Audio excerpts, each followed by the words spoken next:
Tonight, we're going to have a wee thought about what Scotch whisky actually is, how it's defined right now, what Scotch whisky has to be, and also open up the discussion a wee bit with some opinion, I hope, from you and certainly from me, of course, about what it could be, and could it be just a wee bit better?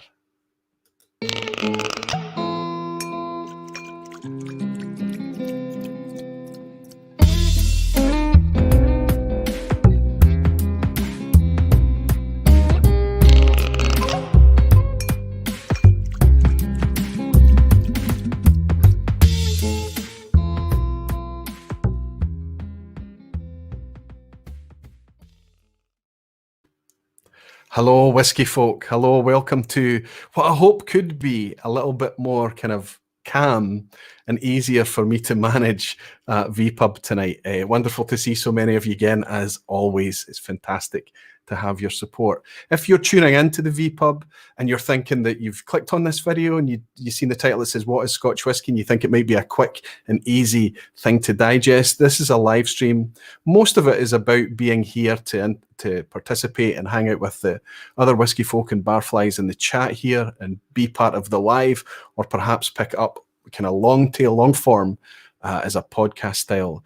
If you're looking for a quick kind of video about what basic concepts in Scotch whisky are, I'm going to recommend a friend of mine, his channel. There's a guy called First Fill Whiskey down in New Zealand, and he's putting out some cracking content, cracking high quality, easy to watch, easy to digest and understand about concepts, basic concepts like what defines Scotch whisky, cask strength, and things like this. So have a wee look at his content. In the meantime, if you're here to hang out with me tonight, we're going to spend a wee bit more time talking about, you know, what I've come to understand Scotch whisky to be, what it is to me personally, how it is defined from a legal perspective, how that manifests, the products that are born from those regulations, from those definitions, and then kind of just have a kind of light grapple with how it could be potentially a wee bit better. Now, this is not a manifesto. Okay, maybe a manifesto with a small m, but it's not intended to be. It's intended to be kind of me just sharing what I think it could be and how it could be a little bit easier. And I've talked about this and touched on it in previous vPubs. It'd be nice to get your feedback on that. And it would be nice to kind of somebody that's a bit more enlightened than me, somebody that understands these things a little bit more, the technicalities better, to hear these comments that are made in kind of naivety, perhaps, maybe arrogance, maybe some ignorance. But they can chime in and maybe engage a little bit and explain to us why it is what it is today, and maybe why it can't be better in certain aspects. I have guests today, some guests joining me for a wee game of Is It a Speyside? I've got my friend and fellow Scot, Stuart Allison from Whiskey Whims, just up the road from me. He's going to drop in for a wee game of Is It a Speyside a bit later. You'll get to see Stuart for a little bit. And I'm also going to be joined behind the bar tonight by the Sniper King himself. This is a guy who, in the lounge, has won nine, count them, sniper coins already. So it was inevitable that I was going to get him behind the bar to play a face-to-face game of Is It a Speyside. So we're going to welcome, for the first time on the vPub, for both these guys, but we're going to welcome Kresimir Jelcic as well a little bit later, and I'm really excited to welcome in the Sniper King. But now I need to jump in quickly and welcome you, beautiful whiskey folk and dedicated barflies. Wonderful to see you all. Okay, Jean de la Cuisine is in. Good to see you, Jean. Saying good evening, Roy. We have the same shirt on tonight. Wonderful. We're wearing the same uniform, Jean. Thank you so much for supporting me by picking up one of these shirts. There's not many left now. Navy is almost gone, I think. There's some grey ones, I think. Mark Winter is here. Mark, that looks like a new name. It'd be nice to welcome you in. He's saying good evening. It's very nice to welcome you here. Hoyt is in. Afternoon, Aquavite. Afternoon, Hoyt. Always nice to welcome you, my friend. No Nonsense Whiskey. Vin is in tonight. I bet he's got his earbuds in and he's sitting in a dark corner. New baby in the house. So it's that kind of tickly time for him. He'll be going on stealth mode. But Vin, it's great to have you in, my friend. Great to have you. I've actually got a wee treat here tonight. going to pour a couple of drams into these. I picked these up from Vin. I think maybe I'm the first person to get these in my hands, or maybe a few people got delivered at the same time. But these are the brand new no-nonsense whiskey Glencairns. I'm really jealous of these. These are lovely, nice, and an etched design there. I don't know if he's not got many. I think he just got a few of them. But Vin, they look fantastic, my friend. I'm going to pour a wee dram into those tonight. I've got a bottle to uncork and share with everybody. Multi-mission Menno is in. Fantastic, Menno. Good to see you. Lee J. Brown. Ted B. Ted, I keep picking up your name, and this is the first time maybe I've caught you to give you a wee shout out, but it's nice to welcome you back, my friend. Great to have you in. Helen is here, Andy and Helen from down south. Wonderful to have you, Hellswood. Seriously serious. That's Sterling. Good to have you, buddy. Oi, Roy. Hearty big cheers. Cheers back to you as well, Sterling. I hope you're keeping well. Rolfie is in. Ebhead. Superb. As is Jimmy Legg. Of course you are, Jimmy. Blair Conrad over from the east of Canada. Superb to have you, my friend. Marcus Kreitner. Wonderful, Max. Good to have you in. Co-N. That looks like a new name. Greetings, Aquaviti. What is Scotch whisky? I've never heard of such a thing.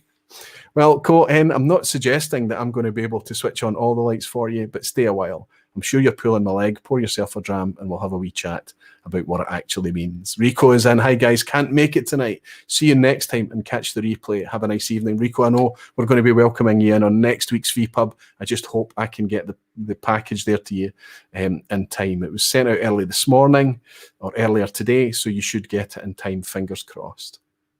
I'll share everybody what the plan is for the vPub and Ardbeg's wee beastie next week, but we've got something planned. Whiskey Crusaders is in. Wonderful, Matt. Wonderful to welcome you in, my friend. Good to have you. Dancing Midgie. Wonderful, Glenn. I hope you're keeping very, very well, my friend. It's nice to welcome you into the vPub. Good to see you, Glenn. Skogsmard is saying, good evening, Roy. I think whomever is in charge of the rules should redefine them to disallow colouring and chill filtering in single malt specifically. Do you agree? Skogsmard, I know you've been tuning in long enough to have already worked out what my feelings about those specific subjects are. We're certainly going to cover that tonight. Tonight isn't going to be about talking about regions and, protected localities or, the legal aspects. It's just going to be, so if you download the Scotch Whisky Regulations 2009, I have to say a lot of this is a wee bit out of date, honestly speaking, but it's quite a read. It's not exactly bedtime reading, okay? This is the definitions as they stand from 2009, which is their latest rendition. There must have been some amendments to this because honestly there are some things in this that's a wee bit out of date. But the bit that I'm interested in is really just a single pager. It's just this document. This is the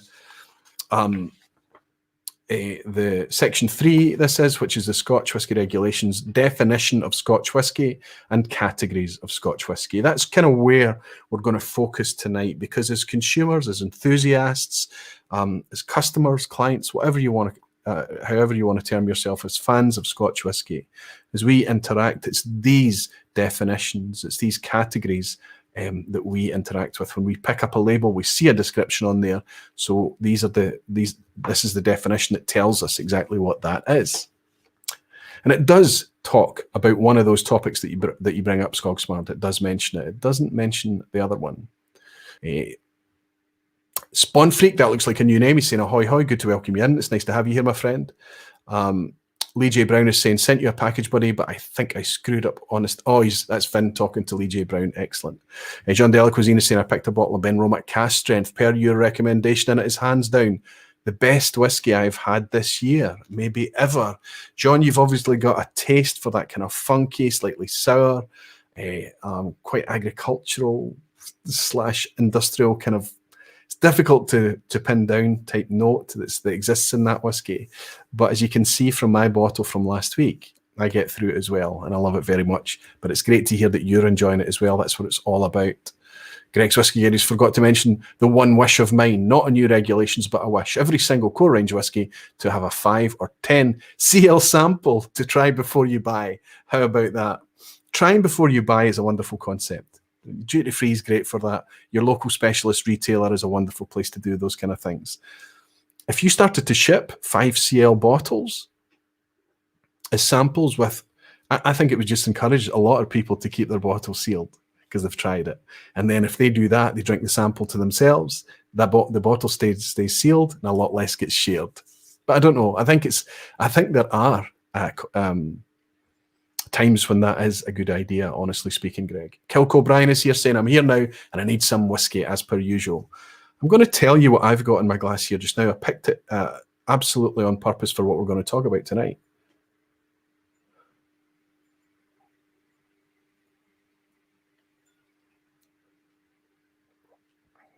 This is amazing, and this is a real treat. This is a super special whiskey. If we talk about the categories of Scotch whisky, if we start off with the kind of most broad description we can talk about is to talk about there are only two types of Scotch whisky. We've got grain whisky and we've got malt whisky. That is it. And all the categories in Scotch whisky that we have, 5, perhaps 6, depending on how you look at it, derive from those two whiskies, grain and malt. Where I want to start this whole discussion tonight is to say those are two completely different drinks. They're both Scotch whisky. And that in itself is almost kind of muddling right there, because grain whisky, the ingredients and the way it's made, and Scotch whisky, the ingredients and the way it's made, are so, so different. Grain whisky is made from whole grains that are mashed and processed or distilled through a continuous still, a patent still, or a coffee still. This is high volume industrial production of whiskey. That's what grain whiskey is. It can be made from, there's always malted barley in there. It tends to always have some proportion of malted barley. It tends to have other whole grains that are usually wheat and corn. More recently, it's mostly wheat. I think the whiskey I'm sipping tonight is actually from a corn mash, but I don't know, and I don't know how I would ever discover. I'll tell you what it is in a wee minute. Malt whiskey is a completely different animal. The grain that can be made from is utterly locked in. That's where it gets its name, malted barley. Malt whiskey is made from 100% malted barley and can have no other grains whatsoever.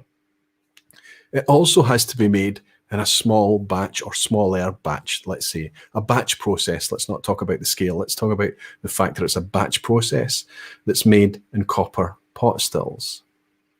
So they are completely, to my mind, and to my experience, honestly drinking them, yes, they are whiskies. Much in the same way that a bourbon and an Irish whiskey are both whiskies. They're not the same. And it's very much Scotch is like that. Scotch grain, Scotch malt, to me are different drinks.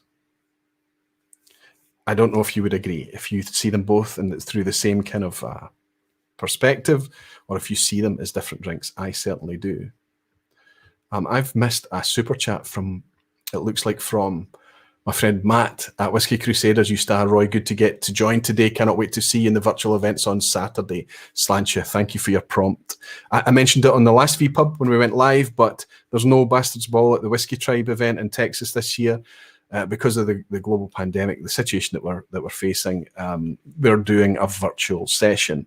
I'm very, very glad to be a part of that. It looks like all the channels are going to get together to do a kind of a pub quiz type format where the channels will come in and participate live. And by channels, I mean the channels that were all there in the courtyard last year, socializing with each other and getting to work together and meet each other face to face. We're all a wee bit sad that we're not getting to do that this year, but we're coming together in that virtual space, the channels that can make it, of course, in order to have a wee pub quiz. So that's going to go out at 5 p.m. Central Time, which is going to be 11 p.m. UK time, which is actually midnight, I think, European time. Double check these times, please. And that'll be a first round. It's a kind of a elimination-based thing. And then they're going to break to go off and do some other cool stuff. I think it's a Distillers Round Table, and then they'll come back to have an elimination stage, a knockout stage pub quiz. So I'm excited to be part of that, and I would look forward to welcoming you there. I know it's going to be a busy, busy stream, but it would be cool to see some familiar faces come along and hang out with the magnificent bastards at the Bastards Ball on Saturday. That would be good fun. Thank you very much, my friend, for your virtual drama. I hope to see you Saturday. Cheers. That's the trick of Whiskey Crusaders. Glad I caught that super chat. Hoyt is saying definitely new grain and malt Scotch. Definitely view grain and malt Scotch whisky as different products. Reb is in. Reb Mordecai, good to see you. Reb, he's saying in there are distilleries maturing grain-based wash and a wash spirit spot still. No reason why they can't. Maturing grain-based wash and a wash spirit pot still. No reason why they can't. So you're talking about pot still distillation of other grains other than malted barley. Yes. But you couldn't call it Scotch whisky, or you couldn't call it malt whisky, of course. It would have to be grain whisky, wouldn't it? Multi-mission Menno is saying, sounds about right with the schedule. Good, thank you, Menno. Somebody else that can cover my maths and my understanding of time zones. Charlie is in. She's saying, good evening. Good to welcome you in, Charlie. Menno and Charlie will both, hopefully, fingers crossed, if the packages arrive, be joining in the chat as a kind of sip-along thing next week. Kilco Bryan is saying, I sadly had planned to go this year to the Bastard's Ball, but nothing else. I'll already have practice from attending the last 2 years via the internets. I know you've been down there in the flesh, Brian, maybe not for this event, but you, as you say, you're used to tuning in virtually, so you know your way around it. This will be the first time for me, sadly. David On is saying, Roy, is it me or is the background out of focus? The background should be out of focus. David, I've been trying just to kind of make this is 1080p, this stream now. And what was happening is the webcam, it doesn't have much of a sensor or a depth of field or anything like that. So I was trying to find a way to use, I've got a very good camera that I use for other video content. And I was trying to find a way to give myself a bit of an upgrade and use that as the webcam. Canon have been very good to us, and they've released a bit of software this year that means that we can, through this utility software, use our regular cameras as webcams. The great thing about that, I can show you fabulous whiskey like this, and it should focus on what I want it to focus on. So we're getting lots of depth of field there and quite a fast autofocus, and hopefully it focuses back on me quite quickly as well. So really, the background should be a wee bit out of focus. I hope it's not distracting. I hope it should be a wee bit sharper. It's difficult for me to see on the kind of monitor screen here. It'll be interesting to see how it goes out on the live. But I guess I'll see that after the event, and I'll just kind of play with things over time, lights and settings on a camera and things that I'm having to learn my way around, just to try and make it all better as time goes on. Ted is saying Cameron focus is great, Roy. Alexandru is saying, oh, need to take a look at that software. Yes, it's utility webcam software from Canon. It's free. It's unbelievable. Jean de la Cuisine is saying it looks pretty good, and Falscraft is saying, yep, works. Lindsay Holman is saying fancy. Aaron is saying depth of field and lighting look great, Roy. Thank you so much, Aaron. I always kind of trust people that's probably got a better understanding than me and speak the language of videography and photography. I don't, but I'm learning. It's pretty fascinating. And Helen is saying that's good. She thought the whiskey had kicked in early. The thing is, I should be in focus as long as I'm in focus. Because if the focus is constantly flickering in and out, that's a distraction. I haven't given the vPub an upgrade. I've caused another problem. So keep me right.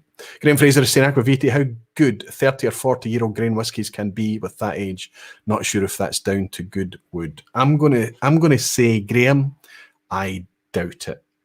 Let me say a couple of things about this. This was a gift to me. This is from North of Scotland Distillery. Now, North of Scotland Distillery, I don't expect many people to have heard of that. It was a Central Belt distillery, long since closed, out close to Bo'ness, actually. And despite the name North of Scotland, it's just its name. It was certainly in the Central Belt. This was distilled in 1970, the year of my birth. I was mashed in the 60s, fermented in early 1970, and distilled in May 1970. I'm not sure when in 1970 this was, but it's got a bottle number on it, 215 from 234 bottles. It was bottled in 2012 at 41 years old. This is single grain whiskey. This is North of Scotland single grain whiskey. and it is absolutely delectable. It's beautiful. This was gifted to me for my birthday from a very, very kind and generous gentleman. And I need to pour him a wee sample of it and send it back to him. I wonder how he would feel about it, if he would like it though. Because this, to me, I think this is probably corn, is very sweet. And this is a lot like what I imagine a really nice, delicate, well-aged bourbon could be. Now, I know that bourbon at this age would be just completely, perhaps potentially over-oaked. Virgin oak casks, a different thing. This has been in refill casks. But to go back to the cask question, I think that this has probably spent most of its time, maybe its early years, in more quiet casks, and then at some point being re-racked into something that's really quite active to bring on this wonderful deep dark colour. There's no sherry or anything in this. This is all very, very rich, burnt caramel, delicate vanilla, light spice, lots of kind of sugar notes, lots of confectionery.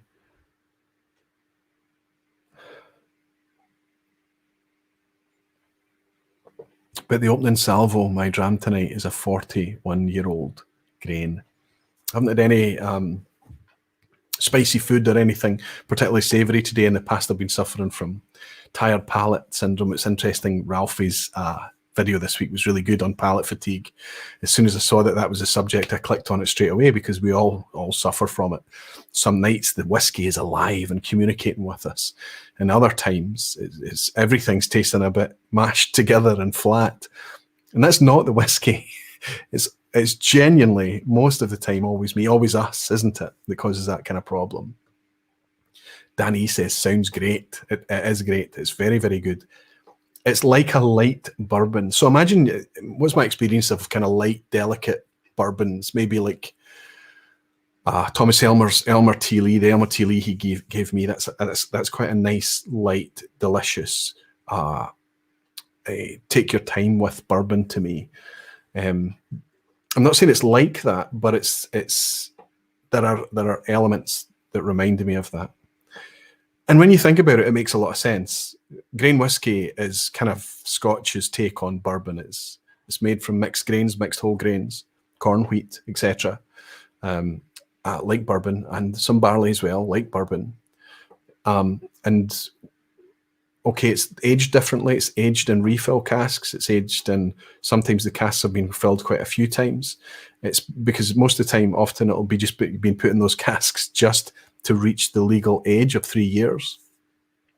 You know, perhaps that's a wee bit cynical, honestly, but a lot of the casks will be quite tired for this style of whiskey. This is the blank canvas for blends, grain whiskey.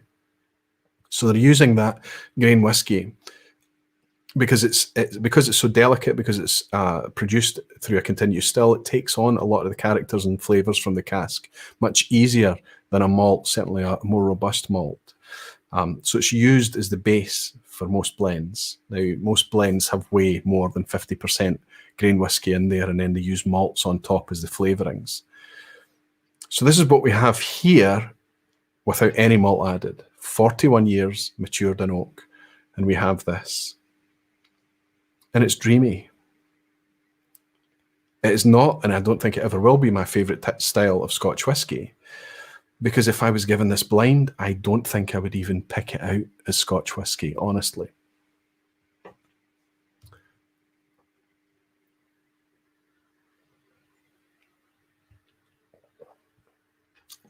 The guy who gifted me this is fairly well known for not being a bourbon fan.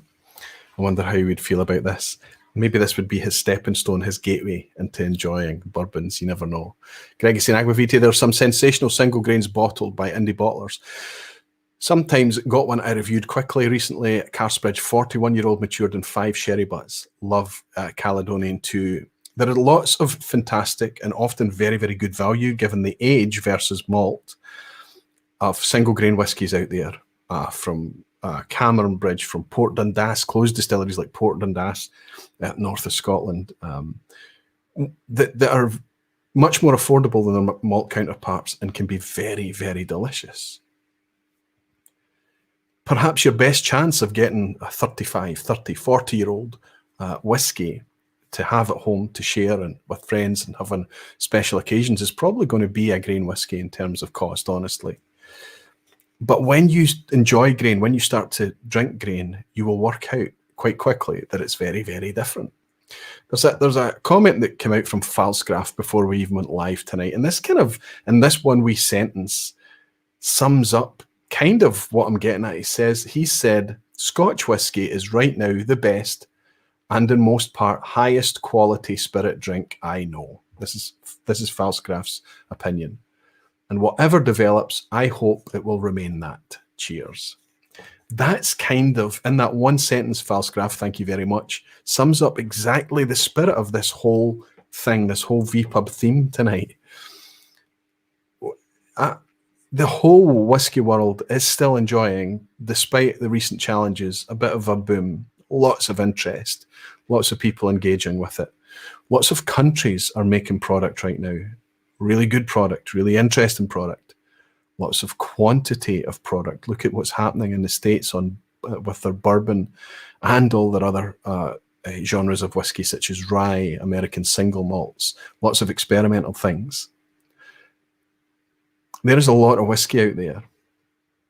Scotch, I think, still is seen as the pinnacle. In the times that we live in now, Scotch is still has very much its own position. Whether you prefer other whiskies above Scotch or not, I'm speaking about very broad brush globally. So how would Scotch preserve that position? What can it do? And I think one of the things it has to do is it has to be very, very conservative and careful about the steps that it takes forward. It can't just be crazy and whimsical. It has to do what it knows how to do and do it very, very well, and continue to refine what it's doing and do it to the best of its ability without getting crazy. It would be nice for the shackles to be taken off here and there in small areas, but generally speaking, just keep doing what you're doing, but don't screw about. Don't make a mess of it. Don't cut corners. Don't do it cheaply. Be the best you can be. And my worry is that sometimes it's not like that. Whiskey Malt Content is bought me a wee dram sack. Thanks for another great vPub. Cheers, Roy. That's my friend Vlad. With a name like Vlad, you would imagine him he's off in Eastern Europe or Russia or somewhere. But no, he's down. I think, Vlad, you're currently located down in the Midlands. Thank you very much for your virtual dram, my friend. So that's kind of what I want to talk about. We'll just kind of quickly summarize in a wee minute. Where the restrictions and the definitions are for Scotch right now, and maybe where I think they could be tightened or loosened, depending on your perspective. I'm going to do a wee uncorking. Let's grab one of Vin's new glasses. It's been through the dishwasher already, Vin. I used to not put my Glencairns through the dishwasher. I used to hand wash them all. But then I was using so many Glencairns that it started to get a bit of a pain.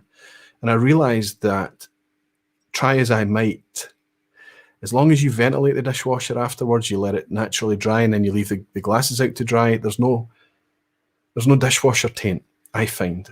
But I did occasionally get a taint from hand washing, maybe a bit lazy on my part.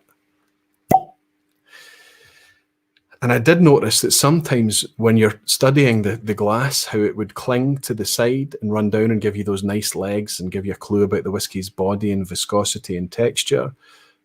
If you hadn't rinsed the glass properly, it wouldn't do that. It wouldn't cling. There were probably traces of soap or whatever detergent you'd used.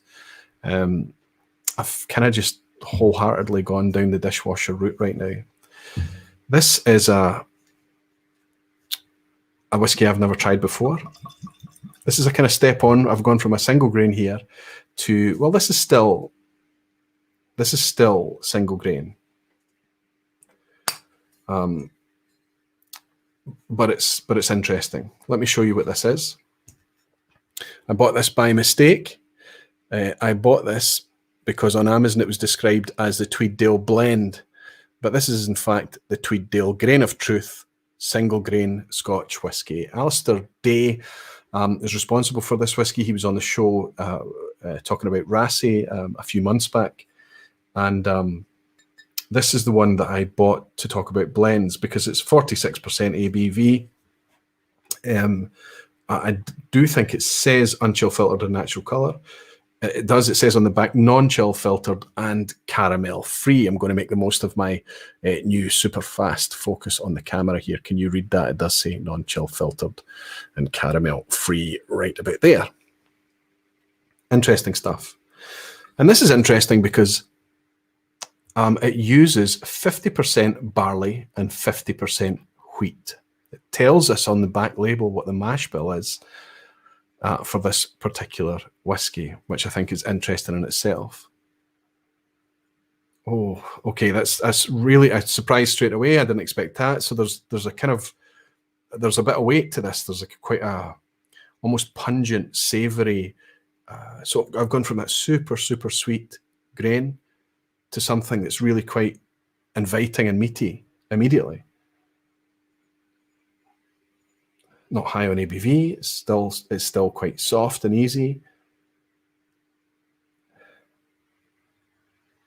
The fruit here is like an aromatic melon, something like a ripe Gallia melon, something like that. There's a light, quiet spice. Don't want to say cinnamon. It's not, like a nutmeg maybe.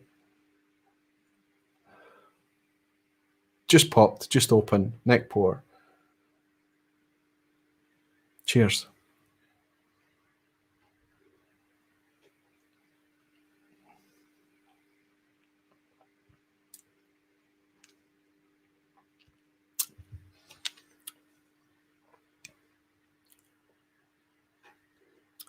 Wow.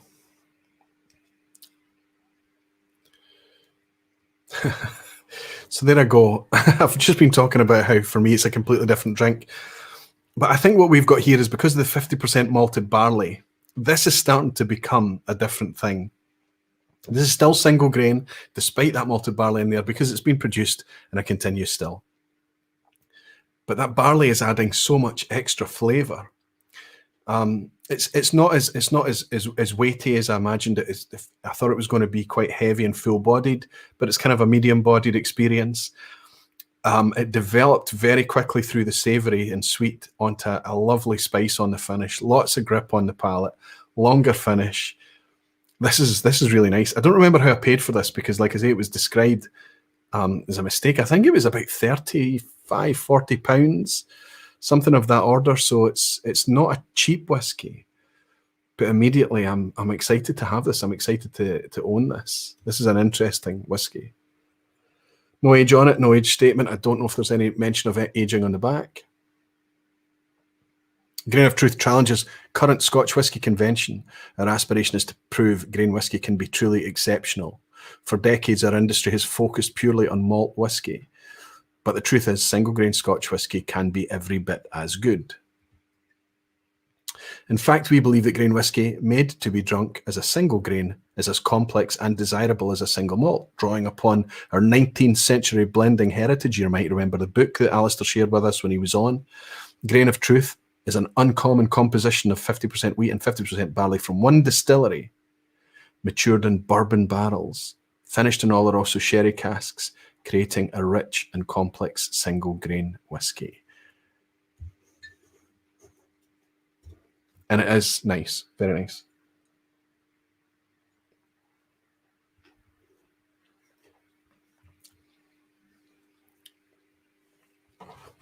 I have a suspicion of what distillery this is from. And it fits. That savoury thing, it fits. Whiskey Novice, what are you doing? And I didn't think you could make it tonight. Love to stop and chat, but duty calls. Much love. See you all in the... So, okay, you can't. Cheers, guys. I'm glad you can pick it up on the rerun, Jim. Thanks for dropping by just to say hello. It's good to have you, and always my friend. Noor is in as well. Knur Connoisseur, good to see you, my friend. If you like that Tweeddale, you should really try their Borders. Same mash bill, higher ABV, and much more complex. It's a very nice recommendation. It's another one I haven't tried. Jimmy Legg is saying, see why finished in sherry casks. Why? What are you asking about this? We've been talking about this a lot, and we'll spend this a distraction, Jimmy, but we'll spend a wee bit of time talking about it. It's easy to be cynical about why you would take a product and finish it in something else. But so many of the products that do that are pretty small batch, aren't they? They're small vattings, or even more so, they could be a single cask. So it's not like you're a Tomatin or you're a, I don't know, whoever that's got a Deanston, Bunnahabhain that's got deep stocks where they can vat together first fill bourbon, refill bourbon, vat together some sherry cask mature product in there as well to bring us a really complex and layered experience. If they've got lots of bourbon matured stock, in order to add layers of complexity, this is me trying not to be cynical about it, of course. I'm sure that it can be used in a cynical way, finishing. Honestly, yes, of course, but not always. To add layers of complexity, you can't vat it. It's a single cask or it's a small batch. You don't have the sherry casks to add in and vat into the mix. So what you'll do is you'll look at these active, good quality casks that can add a flourish and add layers of flavor. That, if it's done genuinely and honestly, that is the justification why. But Jimmy, honestly, with these things, you don't judge it based on the description on the label.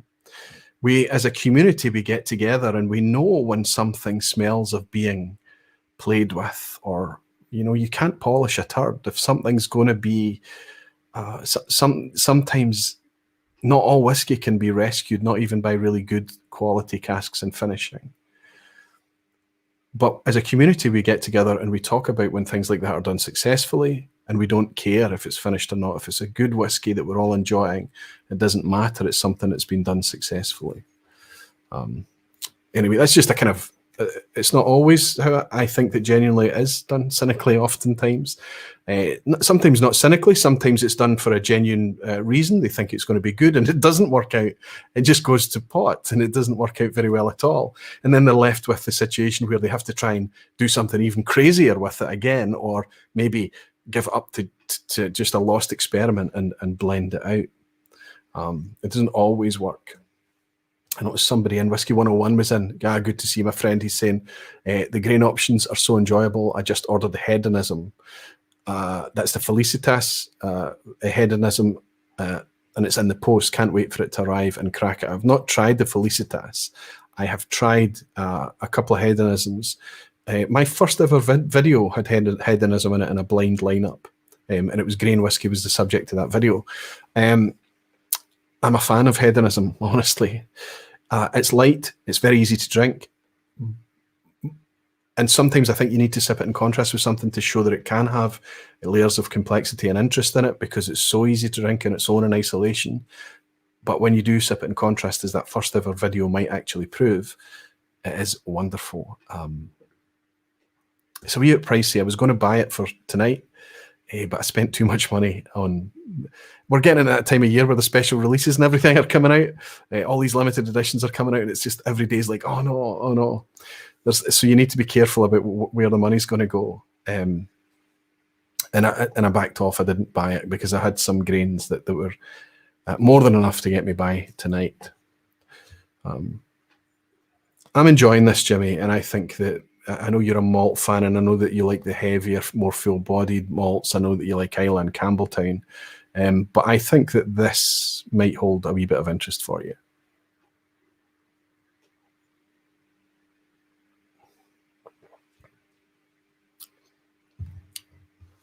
No bitterness on the end, no acrid notes. Sometimes with grain whiskey, for me, on the finish, it can go very bittersweet, like a saccharin, artificial sweetener finish for me personally. It's not happening here.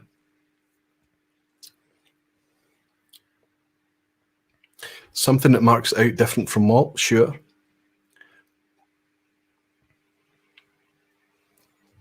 But it's nice. It's very nice.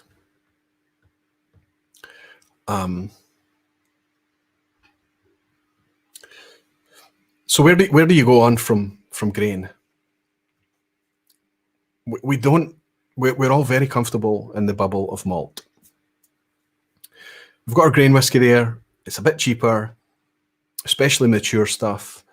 But honestly, unless you're careful about what you buy and you go on recommendations, it can be a bit samey, maybe even can be a wee bit risky. So go on the good stuff, go on recommendation. Try before you buy if you can, of course.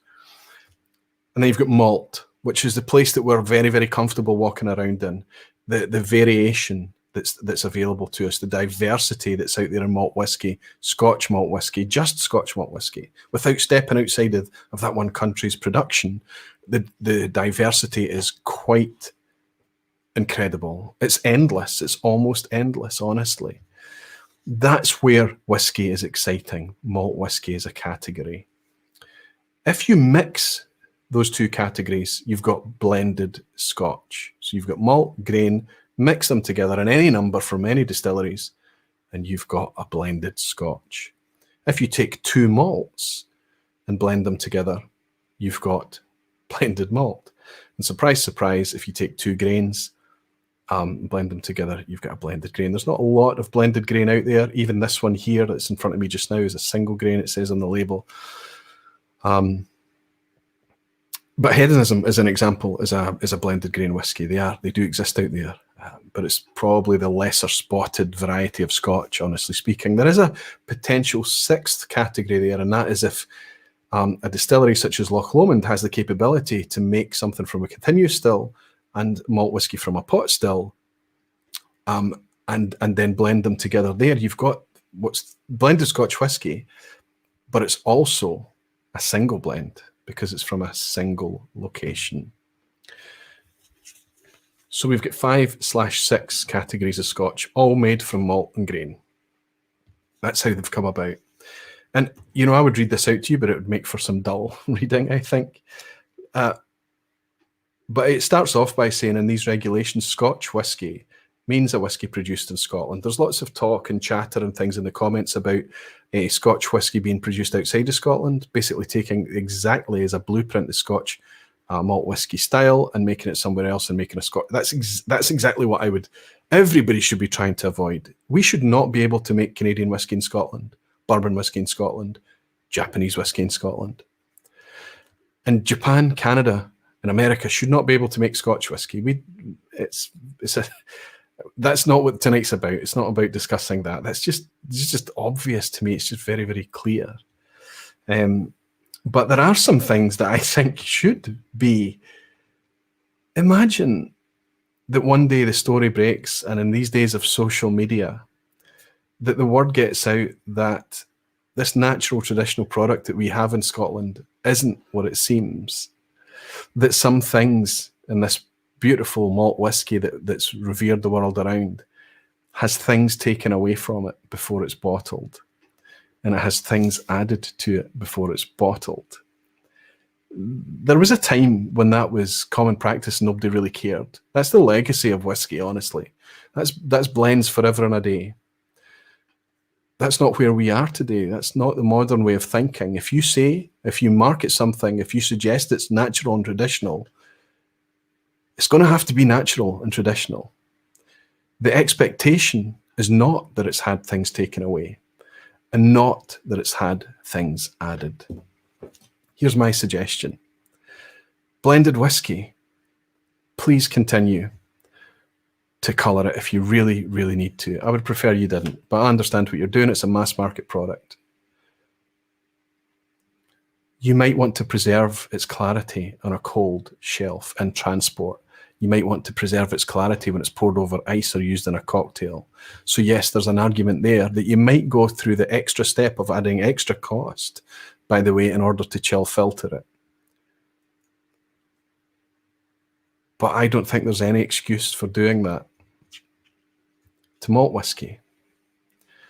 I think if malt whiskey should be none of this kind of, is it malt, is it blended malt, is it single malt whiskey. If it is malt whiskey, it shouldn't have anything added other than water, and it should not have anything taken away. So the filtration has to be a physical barrier filter only.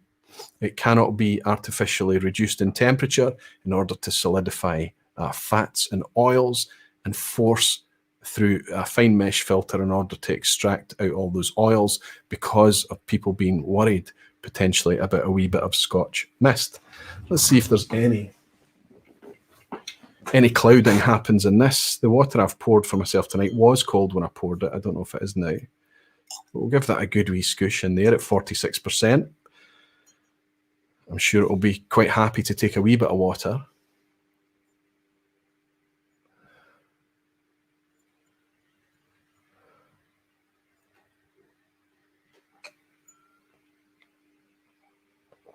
It's still pretty clear, but you can see, you might just be able to see that it is starting to actually, if I can get this to focus,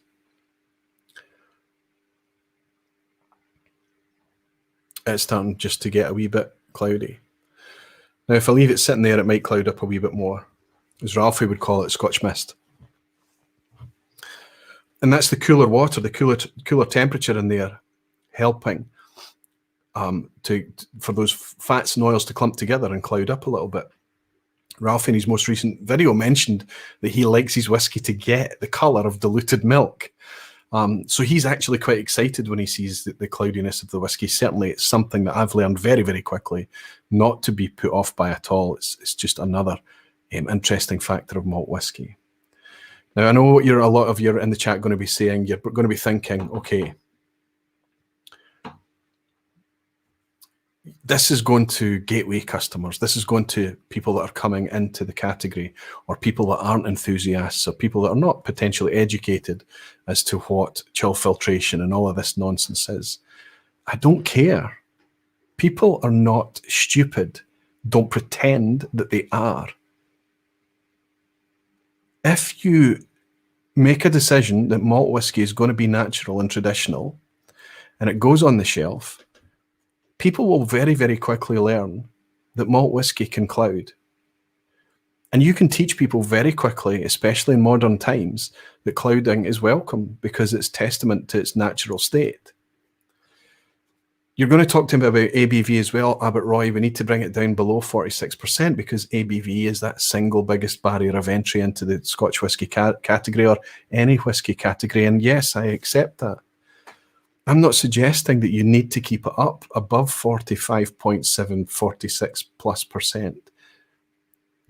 Drop it below to whatever you feel is the right ABV for the market that you're targeting. 40, 43, whatever it may be. Hopefully not 40, but 43. But don't chill filter it. Put a little message on the label like we're starting to see on so many labels right now, telling people if this whiskey is cloudy, if it clouds in your glass or as you pour it over ice, that's perfectly natural. In fact, is to be celebrated because you have a fully natural, fully intact product with nothing stripped out of it. You can often suggest to people, if they do want their whiskey to be polished and super clear, then maybe they want to go down the road of a blend. But malt whiskey is malt whiskey, and it has nothing added and nothing taken away. If you want to then further define malt whiskey, you could say, this is malt whiskey, but it's from a single distillery. So this is a single malt, but it's the exact same, fully natural. If you want to take a grain whiskey and further define it, you could choose to go the same route with a single grain. Nothing added, nothing taken away. And it's only when you're using the product or you're blending it together.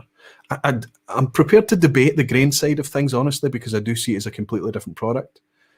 But on the blend side of things, fine. You want to keep consistency. It has to be the same color all the time, like Coca-Cola or any other mass market product. Fine, I understand.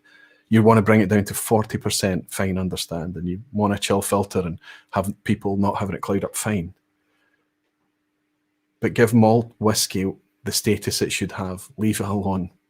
One day, another country is going to step up and say, our whiskey is malt whiskey, and it has nothing added, and it doesn't have color, doesn't have spirit caramel added, it has nothing taken away either. It does not have all its precious oils texture, flavor molecules stripped out of it by a brutal process of chill filtration. That story sells. That story is shared. That some countries, some producers, somebody somewhere has a more natural product than the pinnacle of whiskey, Scotch whisky, which is not natural because it's permitted to have colouring added. It says in our definitions here, it says to which no substance has been added, and then it makes an exception, or to which no substance has been added except water, plain caramel colouring, or water and plain caramel colouring. It's written in here. It does not talk about chill filtration here at all. It's not in the definitions. The jury is out as to how much difference chill filtration actually makes. Until we have a batch that is literally separated at the point of filtration, and one's bottled chill filtered and the other one isn't, and we have that head-to-head comparison. Even back when Aberlour had their 12-year-old standard, 12-year-old unchill filtered, and people were tasting them backwards and forwards. Some people preferred this, some people preferred that, some people couldn't tell the difference. It's a different batch of product. It's not the same batch that's been... There are people on record in the industry saying that they know firsthand as whiskey makers that chill filtration makes a difference, and that's good enough for me. They're the people that choose to put on the label non-chill filtered. That's kind of where I think it should be. And the other thing that cleans up, the other thing that does very, very well is that, and I brought a bottle through to sip. This is a blended malt. And on the label there, you'll see it clearly says blended malt. The word blended and malt is used right next to each other in the same description. And I know we can all speak English and we're all intelligent people. We can work out what that is, but can we? Talk about gateway and bringing people into the sector and things like that, and put a blended whiskey alongside a malt whiskey. Right, they can probably get it. Then put blended malt right next to each other where that's confusing. Don't call this blended whiskey. Don't call it vatted whiskey. Just call it malt whiskey. This is just malt whiskey. Then if you have a single malt and you want to define it further, call it single malt. Like I said, this is a wee bit of almost like a manifesto with a small m, and it does probably sound a little bit arrogant, especially from somebody that's simply a drinker, an enthusiast, somebody who just comments from a long distance. I have never worked in whiskey, and honestly, I don't want to work in whiskey. Whiskey is my love, my passion, my outlet, my escape, my hangout with all of you guys. I don't want to be there. I don't want whiskey to go from being my pleasure, my hobby, my passion, to being my boss. I never want that to be the case. But it means that I'm speaking from a huge lack of experience, and I think that should be understood. But like I say, it'd be good to open the debate. I bet you there's lots of debate going on in the chat right now. Jason Fisk is in saying, love the set. Good to see you, Jason. It's been a wee while, my friend. How are you? He's saying, love the set, Aquaviti Roy. It's been some time tuning in. Aye, absolutely, Jason. It's always great to welcome you in, my friend. Nice to have you back. Helen is saying, like some of the wee cheeky bastards south of the wall. Potentially, yes. The industries, the booming whiskey industry globally is much more artisan presented product, natural product. It's small. It's not big, massive industrial scale distilleries. That's not what's blowing up across the world. It's people really putting thought and effort into it. And they're holding Scotland in their crosshairs from a quality perspective. Blends in mass market whiskies are huge and they generate ridiculous amounts of money. I understand. But the growth is this. The interest now is in artisan products. Scotland and Ireland, Canada, it's not only Scotland that's in the crosshairs here. Other countries are out there doing stupid things with a beautifully natural product. And all it takes is one story to blow up about it. I'm a bit precious about it, I know.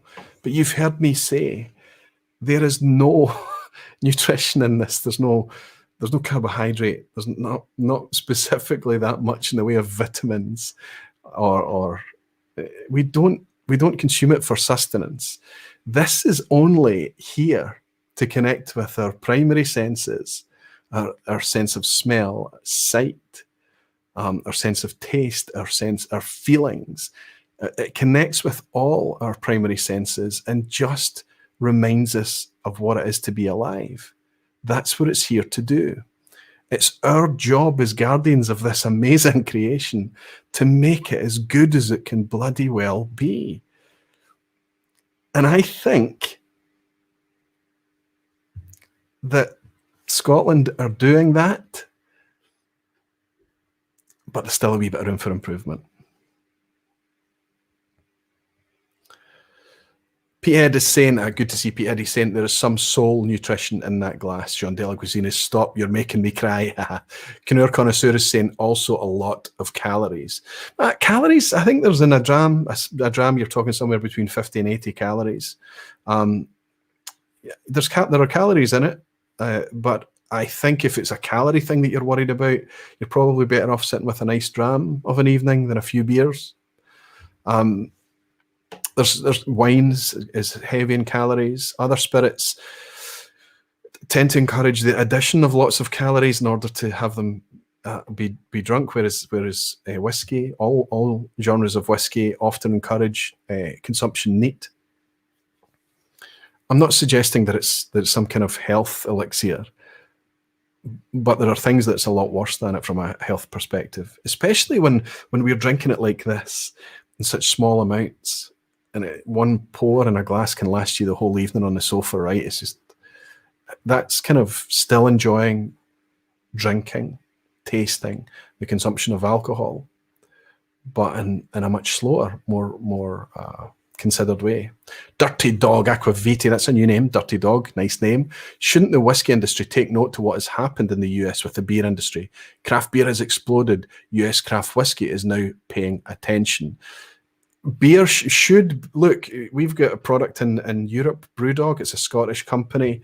When it first came out, it was edgy. It was out there. It was kind of. Now Brewdog is the common or garden beer in the supermarket. You go into somebody's fridge, into my friend's fridge. You can look in my fridge now. In fact, I guarantee there is Brewdog beer in my fridge right now. Whereas a few years ago, it was probably like Foster's or Heineken, or if I'm going to have some beer in the fridge or dark beer, let's say, it might have been a stout or a John Smith's or something like that.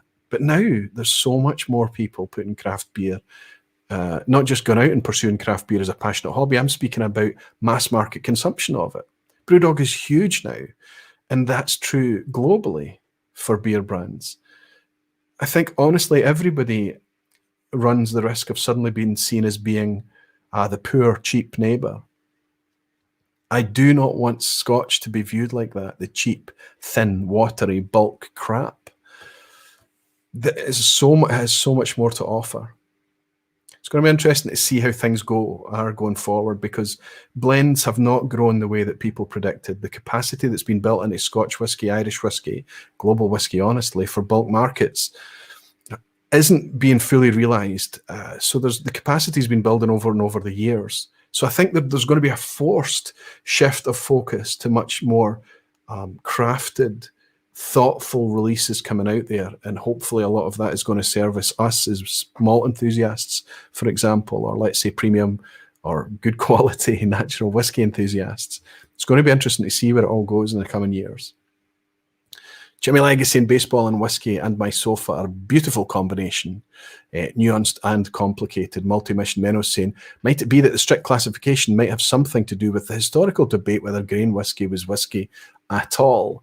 Listen, it's no doubt it's whiskey. In the past, it wasn't always malt that was made into whiskey, historically speaking. They were just, malt was known to be the thing, barley being the crop, but when other grains came along that were available, oats, wheat, and more laterally corn, they just distilled that. They just made whiskey out of anything. And it was only through time and experience and working out what made the most diverse, the most interesting, the most complex, the the most weighty, let's say, flavors that they worked out that malt from a pot still was very, very good. So grain whiskey is whiskey, but it's completely different from Scotch, just in the same way that bourbon's different from an American single malt, or Canadian rye is going to be different from a Canadian malt. They are whiskey, they're all definitions, they're all genres of whiskey, but they're different. Everyone is saying it is the cloudiness in whiskey, so with contamination or unpure whiskey because of past practices when some whiskey producers were not as honest on what is in the bottle. You know, I don't even know about chill filtration. I don't even know when chill filtration started, Everwind, but right up until the point of where they had the technology to drop the temperature of massive volumes of alcohol and then force it through a filtration system, that's a big thing. Think of the cost that's involved to take that step. So yes, it could be a lot to do with that. But now we don't live in those days anymore. I mean, most of the beers that I drink, I mean, there's something called, is it isinglass or something that they use in beer production to clean the beer? I think it's a natural product from, I think it's a fish derivative or something. I don't know what it is. I'm just going off a distant memory. Any beer fans in the chat, please come in and set me straight. But to clean the beer and make it really clear and sparkle. Now we're celebrating cloudy beers, and we have been for a long time now. The Brewdog that I have in my fridge right now is a cloudy beer. It's actually called Hazy Jane, and I like it a lot. It's very citric and fresh. It's almost like a pick-me-up beer to me, and it's cloudy. I don't need to have clear, sparkly spirits anymore.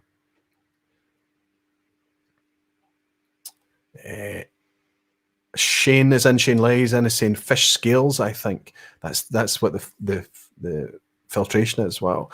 Whiskey Weekend Drama saying, what about the Waterford and terroir? Is that the way to go? More transparent out in the label where ingredients are from? Yes, if you want to go that direction, if you want to go that kind of granular with it, if you want to be a wee bit disruptive and try throwing these different things into the mix to really kind of force it along, fantastic. But honestly speaking, that's quite expensive. And I don't know how many of the folk out there are going to be able to individually be interested in trying all these different expressions from the same distillery because it came from a different field and things. But what Waterford are doing is that they're potentially going to be able to use all those ingredients that they're making at one site in order to build up a super complex core product.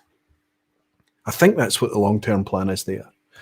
There's lots of different ways to come at this. The most important thing is that what you're producing is natural and as honest as it can be. I'm talking far too much. I've got guests waiting to play a wee game of Is It a Speyside? Let's lighten the mood a wee bit. Let's give everybody a chance to win themselves a sniper coin.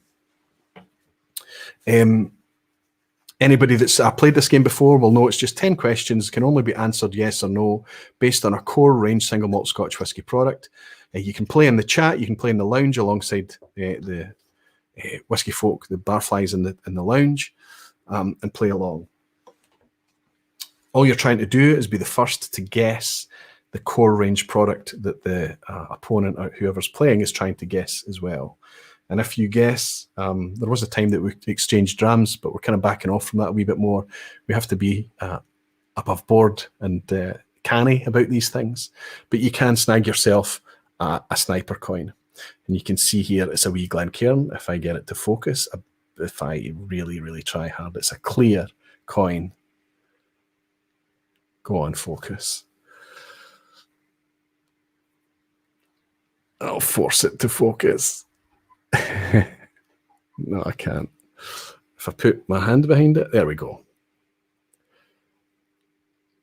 You can bag yourself one of these. There's lots and lots of them been sent out there already. But I was speaking to my friend over at Whiskey Whims recently, Stuart Allison, and I said, hey, you should come on and have a wee go at it. And he said, aye, I'd love to. So I'm going to reach out to my friend Stuart at Whiskey Whims. I can see he's ready and waiting to come in, and thank him for his patience. Stuart, my friend, how are you? Hi, I'm not bad. Sorry for my monologue there. Sorry for making you sit through that. Just as Jimmy Leg buys my wee dram. Jimmy's saying, Roy, I can't wait to argue with you in person. You might not get an argument from me, Jimmy, but a strong debate. I hope that does you. Thank you very much for your drama, friend. Cheers.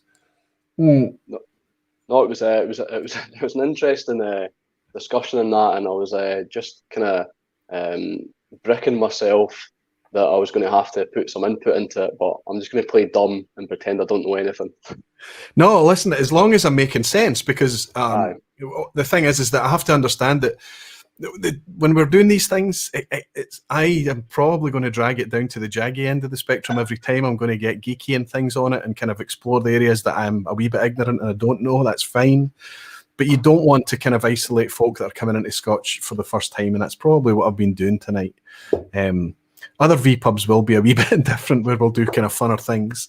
Next week we're putting our big wee beastie on test, for example, and things, and different ideas like that. But I hear what you're saying. As long as I made sense, Stuart, and as long I know as it made sense. I didn't want to put any input in it. I didn't want to come on here, and I was kind of scared did it for make that. you want to? Did it make you want to buy a T-shirt and declare what this is how it should be, that kind of thing? The thing is that I do hope that there are people from time to time from the industry that watches and they think, Christ, that boy Roy, he's so bloody naive.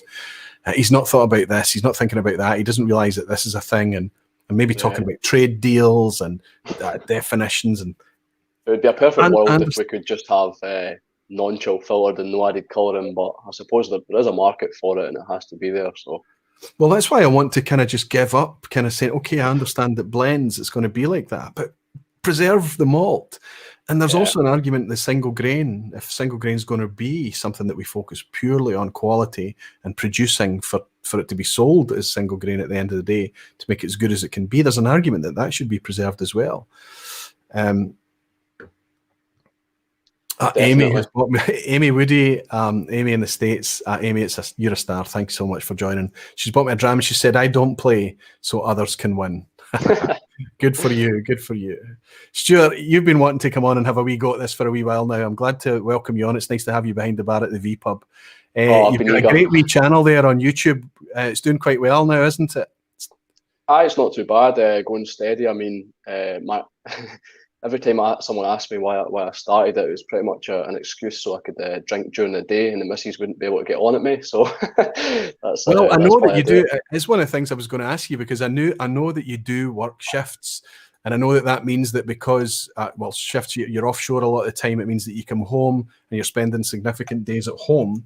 So it means that you've got the ability to sit down in front of a camera of an afternoon.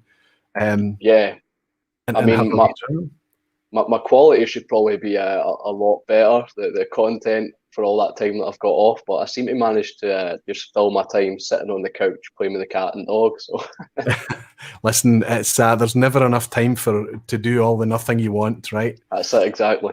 I'm going to drop in a wee link to your channel into the chat here, Stuart, because just in case anybody's not heard of you, they can go along and give your channel a wee look. Appreciate it. I know it's a tough time to be creating whiskey content on YouTube. Every man and his dog is bringing content along just now and sharing it.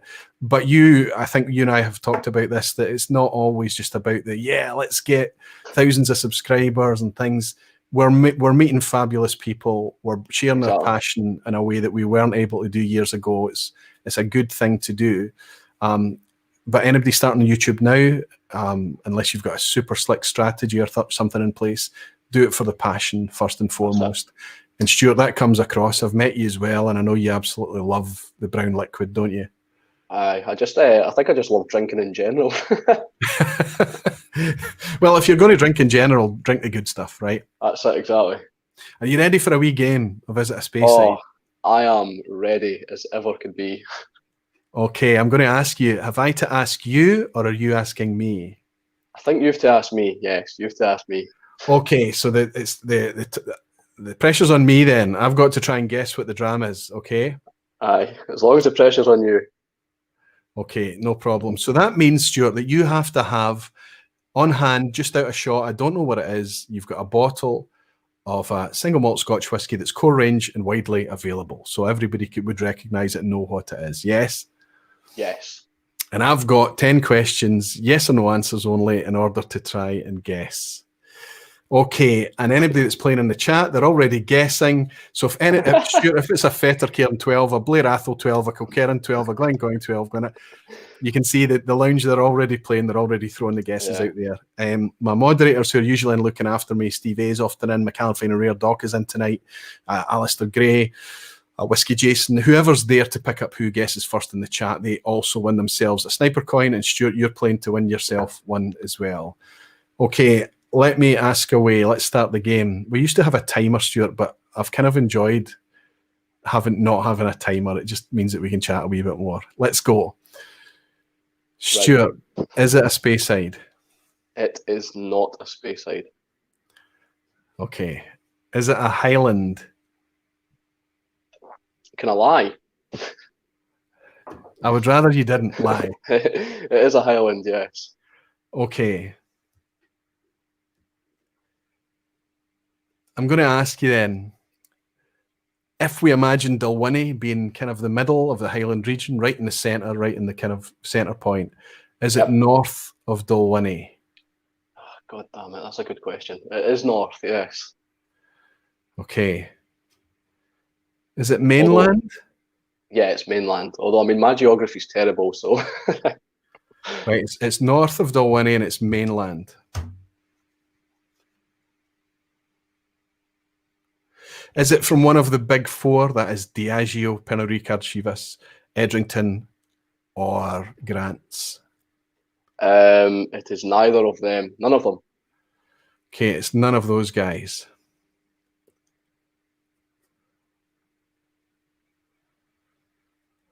Right, I need to ask, even north of Dalwhinnie, in terms of the line, there are some Eastern Highlands, maybe the Glenglassaws, the Knockdoos, the Glencadams, Glendronachs, those kind of things. I'm not thinking of those. Those would be Eastern ones. So I'm going to ask, is it a Northern Highland? No. Okay, so it is one of the Eastern ones. Bugger. Okay, so we're now in the realms of... I mean, I don't want to pressure you, but you've only got 4 questions left. Yes, I'm under pressure. I'm under pressure. It's not Chivas Regal. It's not. Sorry, it's not Chivas Brothers. It's not Pernod Ricard, Diageo, that kind of thing. Could be a Glendronach. Could be Glenglassa. Could be a. What's the other Aberdeeny ones? Glengarry. Could be a Glen something. Well, you're not supposed to tell me that. I'm going to just ask, is it a Glen? That was to throw you off. No, yeah, it is a Glen. It's a Glen, okay.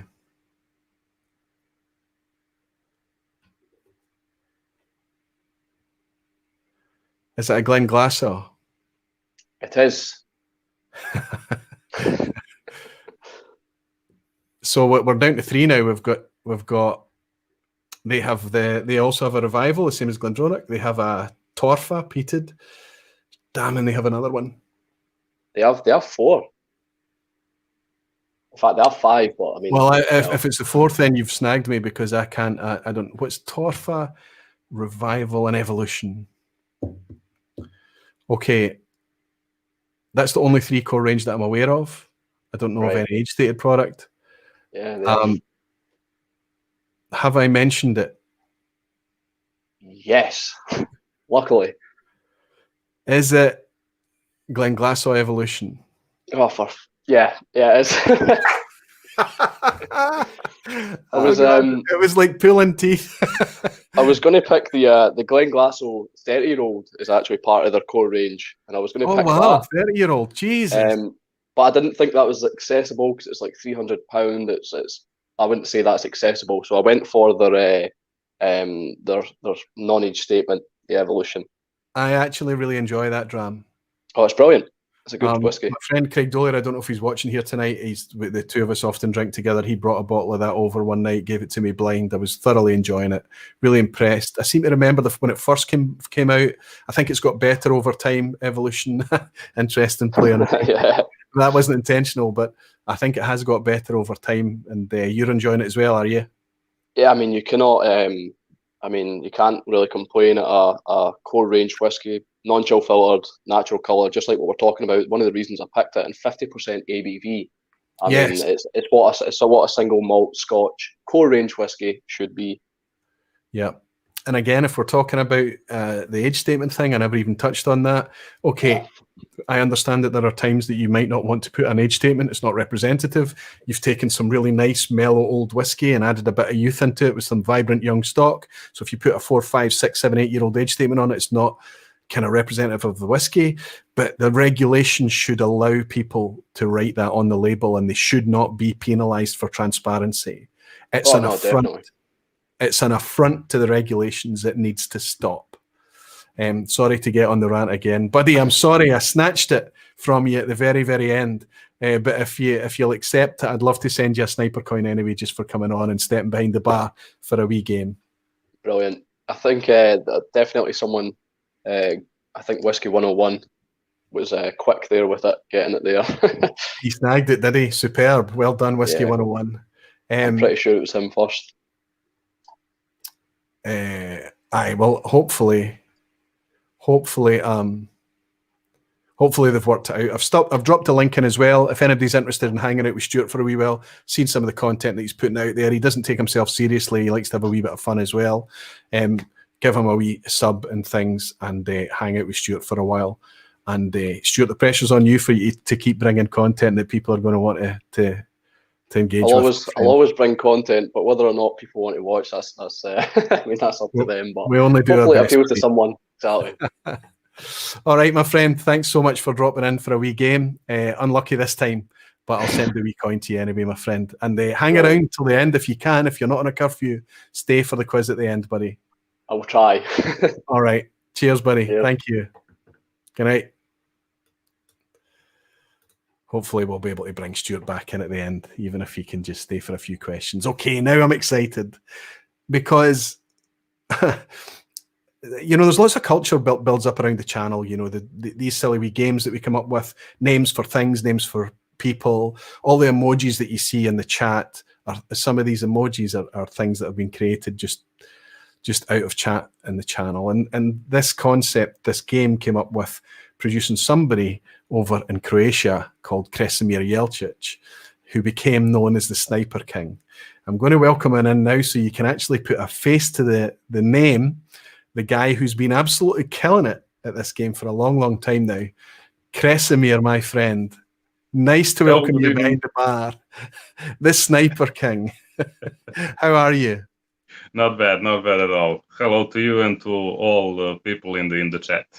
Fantastic accent as well, Kresimir. Did you guess the Glenglassaugh? No, I wasn't even trying. Okay, you were focusing on this game. This is what you were doing. We were working out for this to see if you can snipe a wee game playing face to face. It is a different dynamic because if you're in the chat, you can just throw guesses in. You can just kind of guess as many as you want. But you've got to be a bit more targeted. You've literally got to be a sniper when we play face to face. I tried to prepare like a real sniper, so good man. See.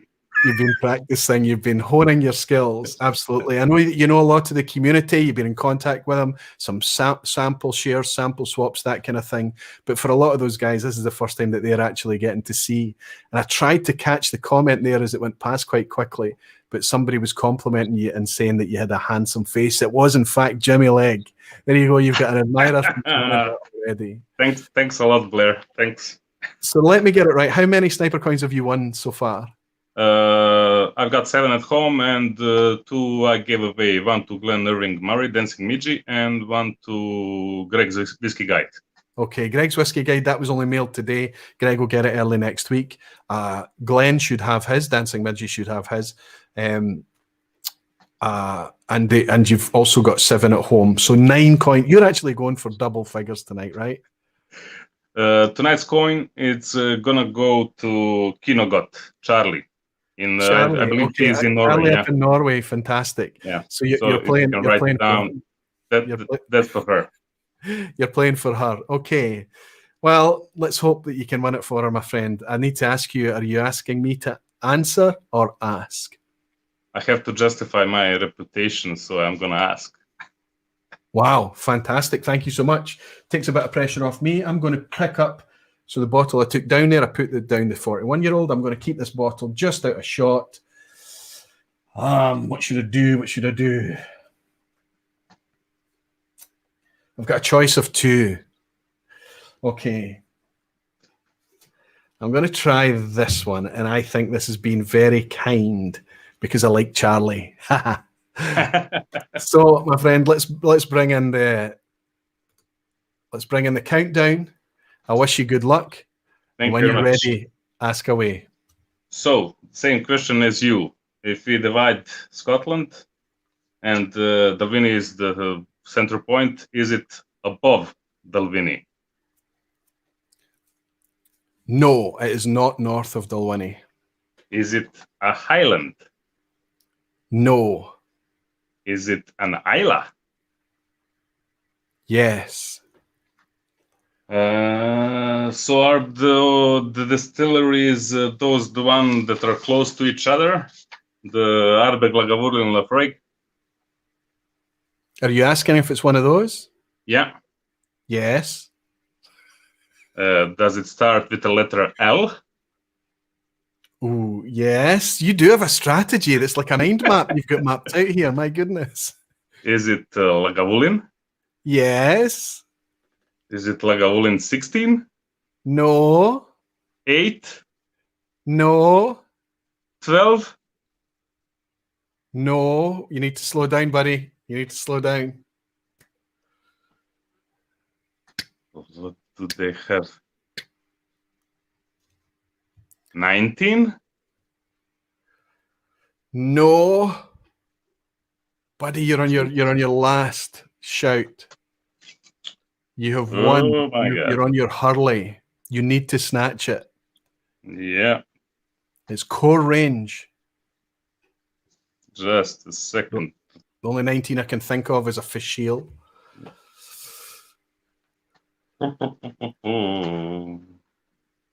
Then it has to be Lagavulin 10. No. Lagavulin 10 is a thing. It's a travel retail, though it's not core range. You're going to kick yourself. You've forgotten. Your brain has farted, and you forgot Lagavulin Distillers Edition. Oh my God! I should have asked. Is it an NAS? Yeah. Yes. Yeah, yes. I forgot about that one. Yeah. There we go. This is a Lagavulin Distillers Edition. Some PX finishing in there. It is an age statement, though. Oh. It is age dated, so it says on the bottle 1998, 2014, a 16-year, 16 year for this one. So it is age dated as well. It's just, I think maybe the core range stuff, maybe the distillers editions from Diageo's distilleries, sometimes we forget about them a wee bit. Yeah, I do. Just because of how great a guy you are and because you were given, this is going to Charlie anyway. This is still going to be her coin. She's going to get the sniper coin, no problem. Buddy, I was so gutted for you. When you got to Lagavulin, we're like 4 questions still to go. I thought, why did I pick an Isla? Why did I do this? Why did I pick a Lagavulin? But unfortunate. Let's play another game. Okay. You want it? Yeah, no problem. Just for kicks. Yeah. Flip it around. Have you got a bottle on hand? Yes, I do. And this way, I mean, whether this coin goes to Charlie or whoever else it goes to, let's have a quick game. Okay. Let's bring the countdown in again. We have to play a head-to-head twice because it's the Sniper King after all, right?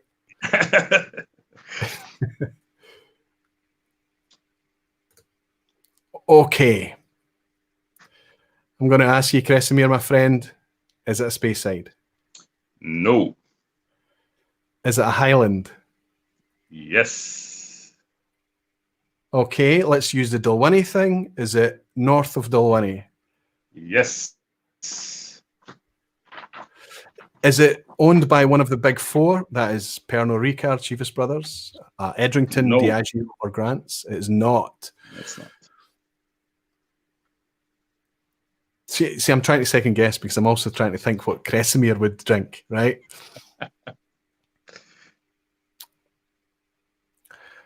Does it have an age statement? Yes.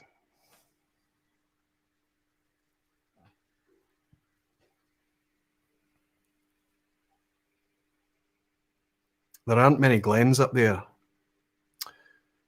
Glen Ord is owned by Diageo. Could be Glenmorangie or Glen. It's only Glen, so let's leave the Glen out of this.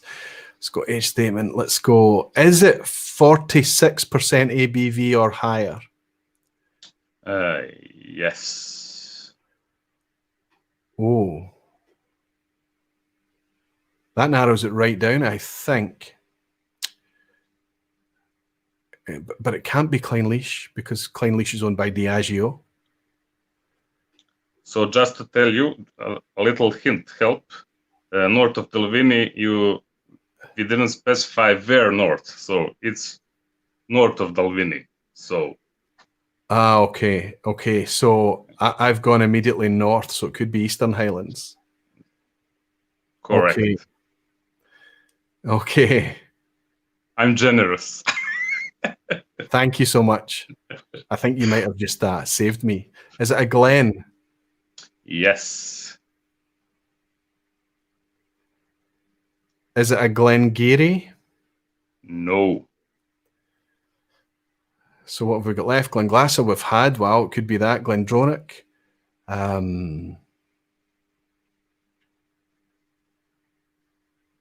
Is it a Glendronach? Yes.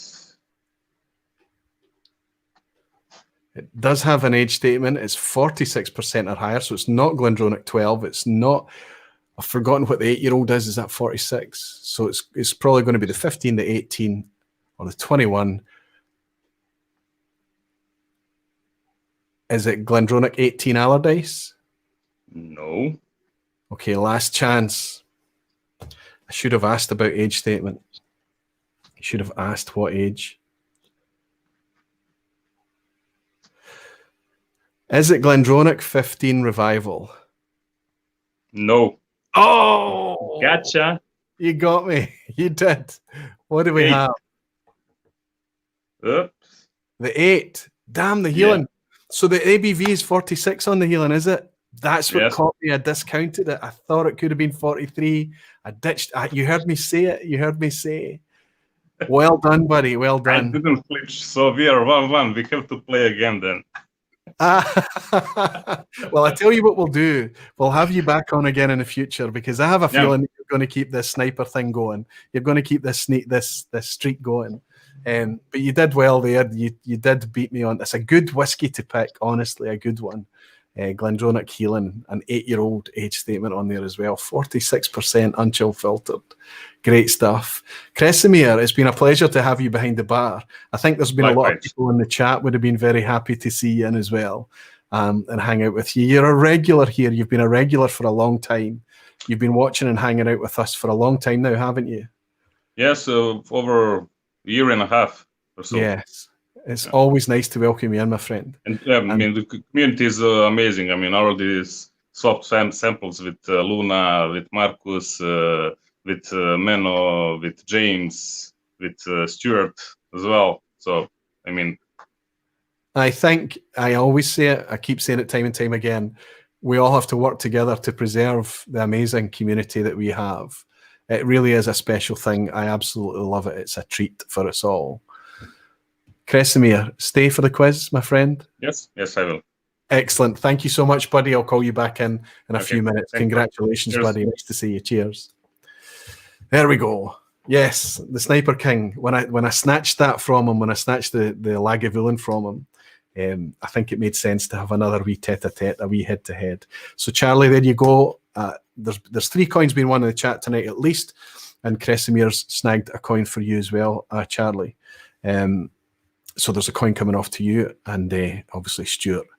And I don't need to send Kresimir a coin. He's building up a collection of them. He'll start. He can cover a whole flight and more with the sniper coins that he's snagged over the few months that we've been playing it. Great fun. So I hope that's been a bit of interest for you. I'll jump in the chat with you before we crank up this quiz. Whiskey 101 is saying, still a Sniper King, well done. Absolutely. And Ephead is saying, Kresimir, well done, mate. I'm going to pour another wee dram, go into a different category again. I'm going to pour this blended malt Scotch, which I would prefer just to refer to as malt whiskey, simple malt whiskey. I don't mind that it's blended. It says on the label here, it's kind of hard to read, but it tells me there are malts in here from Orkney, from Arran. Where's that from? From Islay and from Jura. So it's kind of told us the island locations that it's from. But this is from Douglas Lane, one of the, and this is amazing how good value these can be. This is a 21-year-old malt whiskey. If you look at the label, it'll also talk about, my camera is struggling a wee bit. It does talk about unchill, filtered, and natural colour as well. 21 years old. The bottling strength for this is great at 46.8% ABV as well. But more than anything, I think that they've put together something here that is greater than the sum of its parts. Honestly speaking, for £78 I paid for this. It's a 21-year-old malt whiskey, naturally presented. I paid £78 for it. I don't know how much it is now. That's how much I paid at the time, just not that long ago, actually, earlier this year, certainly during lockdown. This is still available as well. This is Sirius from another Glasgow company called North Star Spirits. Look at the age statement on that, 31 years old. Now, the ABV suffers a wee bit here.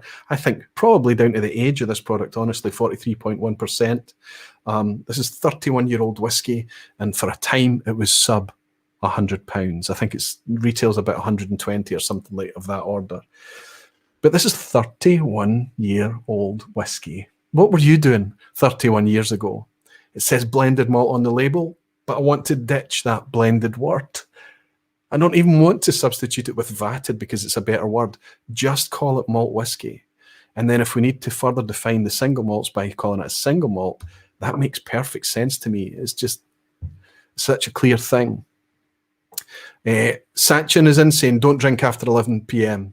Am I being silly? No, I think you're being very, very clever, especially if you have to drive, for example, in the morning. I have to be bright and fresh. Peter Hunt is saying 31 years ago, he wasn't here. My goodness, there you go. You're lucky, Peter. You're able to have a dram that's older than you. It's still a lot of money. Don't get me wrong. £100 plus, even if it's close to £100, it's a lot of money for a bottle of whiskey. But consider that it was made 31 years ago. Stuart Whiskey Wims bought me a dram. He's saying, if Charlie's getting a coin, then mine can go to someone else. To cheers, Roy. Well, if you've already got one, I'm happy to do. You've won the coin, Stuart. You tell me what you want done with it, and I'll take care of it for you. No problem. And Alistair McPhail is saying 31 years ago, yesterday, he was getting married. So yesterday, 31 years married. Wow. What an achievement that is. I'll raise this wee glass of 21-year-old Rock Oyster, or Rock Island as it's called now. Sorry, I hope I didn't call it Rock Oyster earlier. And they say cheers to Alistair McPhail. Congratulations. And cheers, Stuart, as well, for the virtual dram, my friend. Okay, we're going to just kind of run into the quiz. Hopefully we can relax a wee bit of the quiz and not rush it tonight. Of course it's going to be an easy one tonight. I've been taking such a hard time that I have at least tried to make a good chunk of the quiz easy questions tonight, and give everybody a chance of having a 10 out of 10. It's been quite a rare occurrence, a 10 out of 10 for a long time now. So the quiz is multiple choice. I know that a lot of you'll disappear and leave now that it's the quiz, but it's good fun. Some of the questions are easier tonight. I do promise that they are. And even the ones that are difficult, most of the time they're meant to kind of encourage a wee bit of thought. That kind of thing. That's the idea anyway. There may be a couple of banana skins or a couple of asshat questions as well. But again, multiple choice. 10 questions, just good fun, just to see out the end of Thursday night's vPub. I'm going to pull in my friends and hope that they can join along with me. Kresimir and my friend Stuart. Guys, are you going to hang out with me for the quiz? You're troopers. Oh, yeah, definitely. Thank you so much. Thank you so much. We'll pull up the quiz now. Hope everybody can see that. And I'll try and monitor the chat tonight. We've got a wee bit more time. I don't need to be rushing as I have been in previous weeks. Precarious Dave is in tonight. Excellent. He's saying, yeah, right. Graham Fraser is saying 31 years ago, it was the start of my whiskey journey. Wow, Graham, you're seasoned. My goodness, you've got double my time. Honestly, I'm about 15 years in. And Jimmy Legg is saying, thought is not my long suit. Jimmy, you don't take yourself seriously, buddy. I can imagine that time, the time will come when you and I do get to sit down and have that strong debate, and we'll see just how your thoughts are. Sokol, I never say that properly. It's just one of my banana skin words. Sokal Dram Tram. It's a bit of a mouthful, boys. I bet that's Matt McCain. It's easier for me to say Matt. He's saying, will the quiz be easier, on par, or harder than the upcoming Bastards Ball quiz? No comment. No comment whatsoever. And the truth is, I don't know, because I haven't fully fleshed out the questions yet. Matt, thank you very much for your drama, friend. Always nice to see you in. Okay, Chrismere Stewart, question 1. Good luck, everybody. You only have to share your score if you want to. In what year were the 5 protected localities of Campbelltown, Islay, Highland, Lowland, and Speyside defined? We've been touching on it tonight. Was it A, 1967, B, 1988, or C, 2009? So we are well versed in these regions. These are, or as they're termed in the definitions, protected localities. Campbelltown, Islay, Highland, Lowland, and Speyside. But when were they actually defined?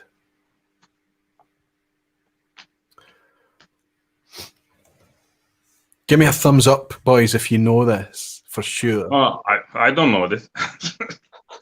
Okay. I have no clue. So you're both guessing. I think it's an interesting one. I'm going to go with C. You're going with B? C, 2009. Alistair Gray is suggesting it's a banana skin, perhaps. It is splitting the crowd a wee bit, but I would have to say that the majority agrees with Cresimere. Stuart, would you have a guess? I mean, C seems like the banana skin, but I'm going to have to go with Bravo. I'm going to have to go with B. B for 1988. Well, 1988 is when Diageo came out with the classic malts, showcasing their representations of Western Highlands, Islay, Lowlands, Speyside. They didn't have Campbelltown, obviously, but it was a long time before it made it into the legal definitions, and it wasn't until 2009. Whiskey Radar is absolutely right. Good to see you in. Whiskey Radar is saying B in the context of the classic malt series. Absolutely. Well done, Cresimere. Question 2. Lustau is a sherried expression of which Irish single pot still release? Very nice it is too. Quite like it. Non-age statement, but I enjoy it. Lustau is a sherried expression of which Irish single pot still release? Is it Green Spot, Redbreast, or Powers John's Lane? Which of those has a Lustau version? Give me a thumb, boys, if you know it. Oh, you're guessing. Okay, good. I can tell you that you may be monitoring the chat a wee bit, but have a wee peek in the chat, because I think that there is a lot of confidence screaming out of the lounge right now. They seem to be very comfortable with this one, and I'm gonna go with B, Redbreast. Of course, yeah, of course. I thought it might have been Redbreast, but I'm not a big Irish drinker. Well, I think you should connect with Single Pot Still Irish. It's wonderful spirit. It's really good. There's a few out there, the standard Redbreast, standard Green Spot that are low in ABV. They're kind of gateway ABV wise, which is fine. Pick up a wine finish Green Spot, pick up a yellow spot. It's a wee bit expensive. It's 70, 80 quid, but Powers John's Lane isn't that expensive. It's got a 12-year age statement on it. It's a lovely spicy one. Wonderful stuff. Excellent whiskey, really is. And absolutely the lounge is right on the money. Redbreast is the Lustau expression. Question 3. This week, which distillery announced a new range and rebrand, including a Smoky 10 and a Smoky 12? Seems to be the season where everybody's rebranding right now. But this week, just in the last couple of days, which distillery has completely redesigned the range and their image bringing in a standard 10, I'll tell you, along with a smoky 10, a standard 12 along with a smoky 12. A, Ben Romack, B, Ben Riach, or C, Ben Bracken. So come on, even when the question looks like it's going to be hard, I'm giving you, making it much easier. Should I go or? You can if you want. I was going to say I'll put in first, so I don't seem the stupid one of the two.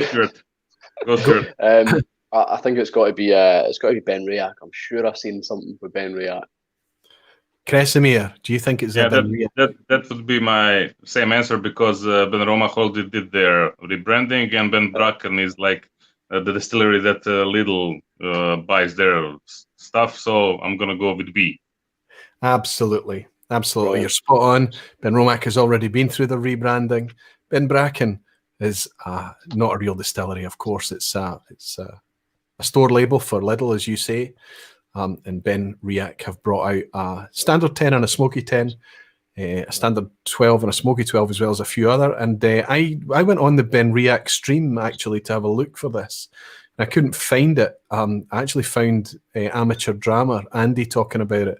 So this is a screenshot from Andy, Amateur Drama, and he talks about beyond those 12-year-olds I've told you about, there's a 21, a 25, and a 30-year-old expression and 4 cask types. So it's going to be interesting what comes out. I'm always nervous about the rebrands because it's what they do with price, of course. So I care less about the bottle and how it looks as I do about the quality of the liquid and how much I have to pay for it. So that'll be interesting. I don't know what the prices are yet. Ben Riach haven't been too expensive to date. I hope that doesn't change. Question 4. Glengoyne also announced a refresh to its image, as well as a collaboration with an artist to celebrate its unhurried theme by creating what? Get the banana skin emojis ready. Was it A, painting that can only be fully seen after 50 years? Or did they create a poem that can only be fully read after 50 years? Or did they write a song that can only be clearly heard after 50 years? Glengoyne have got together with this artist in order to create something that encompasses their theme of unhurried. Unhurried since 1833 is Glengoyne's slogan or tagline. I saw the logo. It is great, but I have no clue which one to choose. So I'm gonna go with B, poem, because Scottish people and distilleries, they like their poems. We like our poetry, okay. Right. Jimmy, I'm going to go with... Oh. Yeah, go ahead, Stuart. I'm just going to say I'm going to go with A, because I don't see how a poem can change from now till 50 years, whereas a painting could maybe be gradually revealed. Okay. I can see your train of thought there. Jimmy Legg is saying that this is too dumb to answer, so he's thrown his toys out the pram a little bit. But I can say that one of you are correct. Oh, God damn it. It's going to be Kresimir, isn't it? Kresimir, absolutely. It's a poem that can... But interestingly, it's kind of using that idea that it's the way it's been printed. Right. I think it's to do with the ink decaying or something that will gradually be revealed over time. The chances of me being able to read it is slim, I have to say. I think I would like to be around after 50 years from now so I can read that poem. That's something to pitch for. But yes, that's what Glengoyne have collaborated with. It's nothing to do with a rebrand. It's just coincidental that it happened at the same time.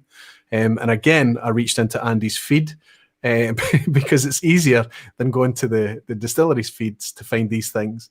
And he's given us a new look. You can see they've added or made a bigger fuss over the goose thing. I don't know how I feel about it. Like I say, I just hope it doesn't change the pricing too much. Glengoyne's new branding.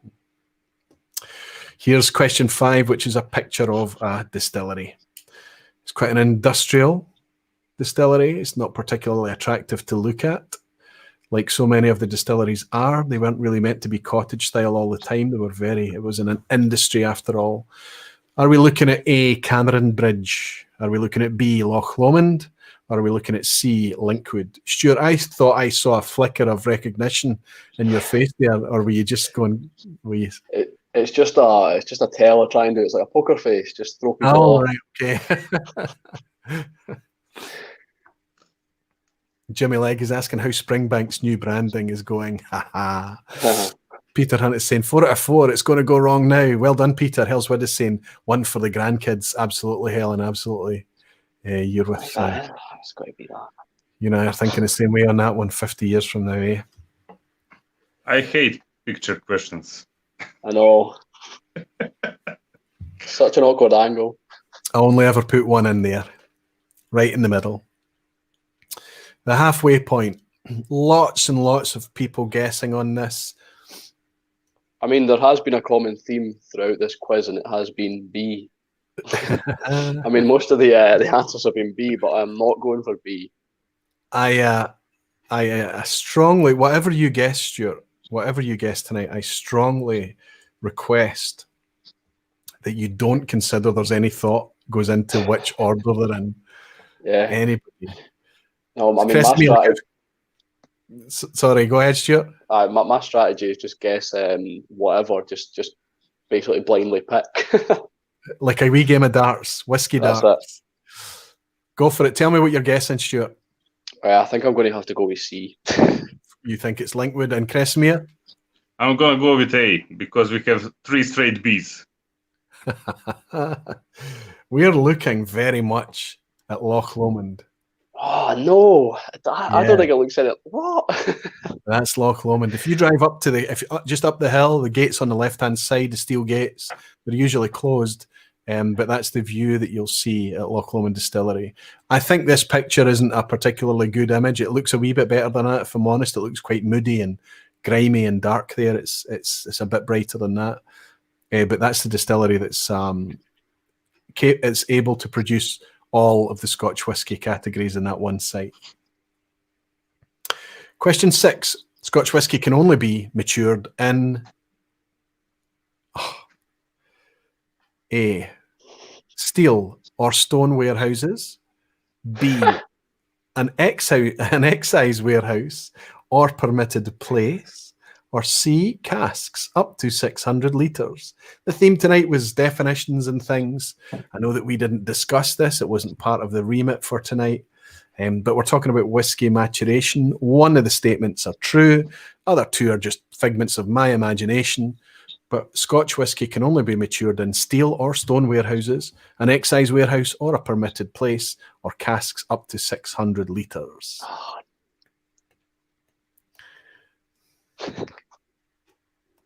Give me a thumb if you're confident. Okay, I got a down thumb. I see your down thumb.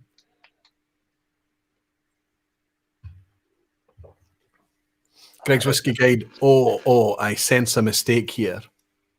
A mistake on my part, Greg. I don't think so. I have the regulations in front of me for a change. I don't normally have my sources on hand, but I do tonight. Let's see what everybody's saying and makes sense.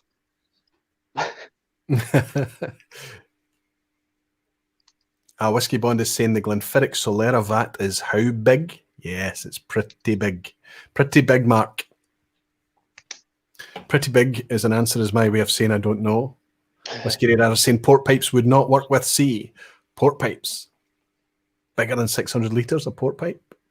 Jimmy Legg is saying, lol, me make a mistake? I don't think so, Aquavite. Boys, give me your guess. I'm going to go with B again.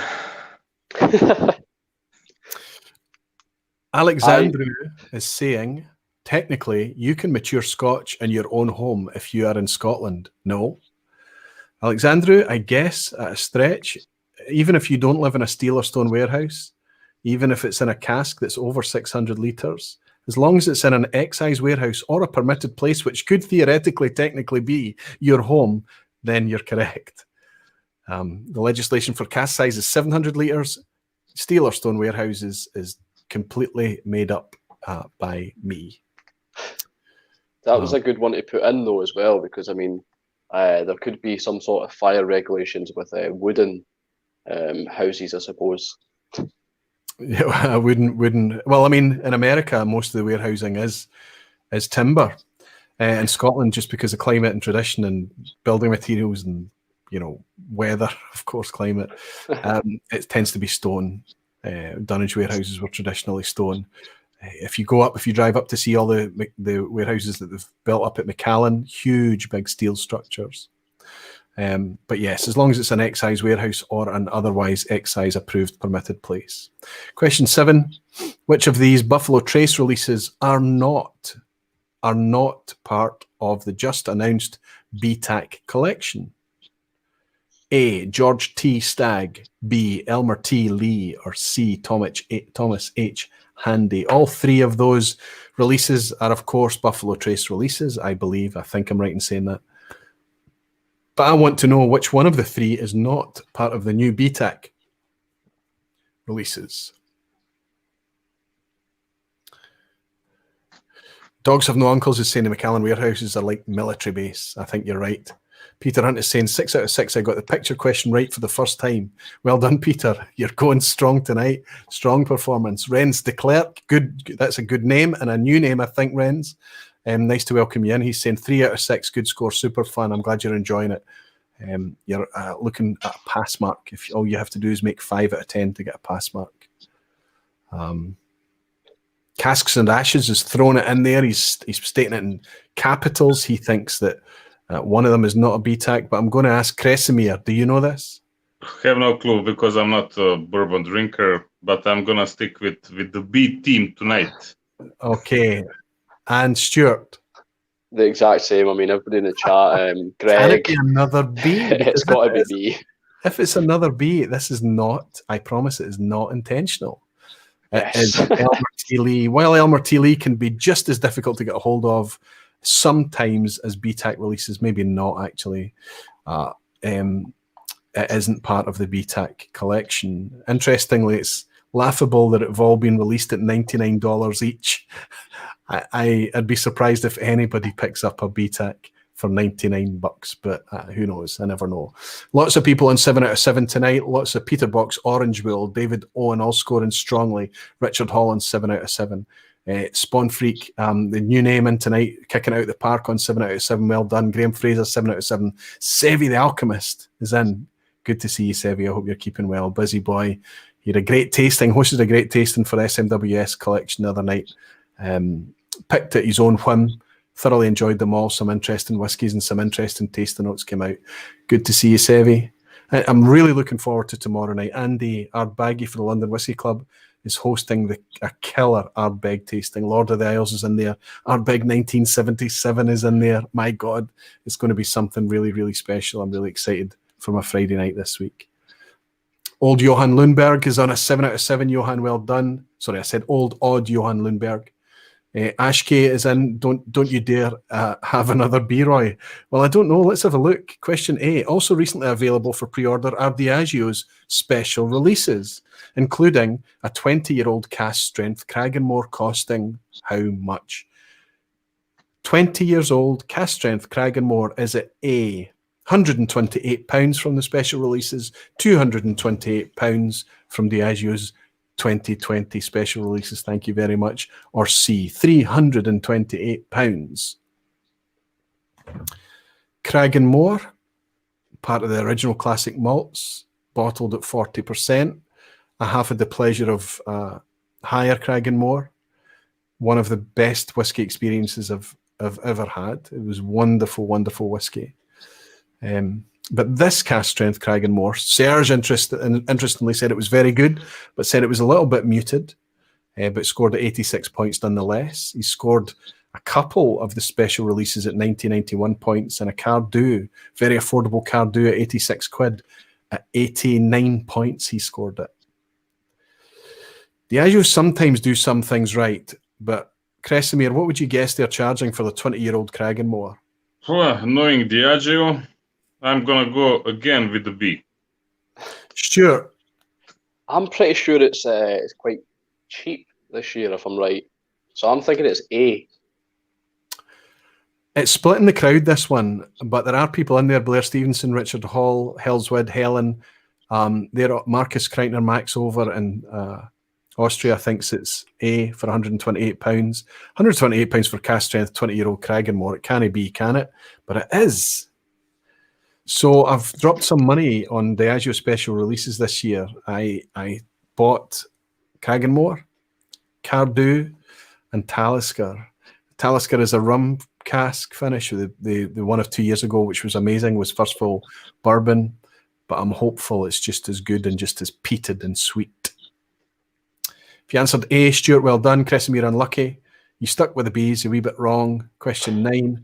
The maximum alcoholic strength permitted for Scotch whisky to be distilled by volume is. This is like a Whiskey 101 question. Sorry, Whiskey 101. I know I'm stealing your name there, but it's a Whiskey 101 question. 72.6%. 87.7%. 94.8%. What is the maximum ABV, or sorry, the maximum alcoholic strength permitted for Scotch whisky to be distilled at? And this is in order for it to keep. That has been distilled at an alcoholic strength by volume of less than blank %, so that the distillate has an aroma and taste derived from the raw materials used in and the method of its production. Kresimir? I'm gonna go with A. And Stuart. That's all right. It's got to be A, innit? You're only thinking about malt whiskey and the fill strength and things of malt whiskey. Think about continuous stills, patent stills, grain whiskey. My God. As long as it's under 94.8%, anything above that, they start to lose significant drop off in texture and flavor. You get much closer to purer industrial alcohol. So 94.8 is the answer. Anybody in the lounge that answered C, give yourself a point as we go into question 10, the last question. If you boys don't want to share your scores, I'm cool with it. Don't worry. Right. I got my pass mark, so I'm good. Okay, good. What's your pass mark, Kresimir? I'm already 1, 2, 3, 4, 5, 6. So right, 5 is out of 9. My pass mark is slightly lower. I mean, I'm 5 out of 10 so far. You've passed, Stuart. You've passed. You're there. So the 10th is a bonus, okay? But it is an ASAC question. Everybody's starting to expect that now. I don't know how much it is this week, but Jimmy Legacy and Aquavita, you just played word games with me. I don't like those. 4 out of 9. If somebody's going to pull a huff in the lounge, there's a good chance it's going to be our Blair. I'm very glad that you're here to do that very thing, Blair. You've still got a chance of a pass mark if you can answer question 10, which is the next Aquavita blind challenge to be released has been taken by whom? It's already been taken. I have the footage. I think it's one of the best blind challenges ever. I was rooted from start to finish, and I was watching the unedited footage.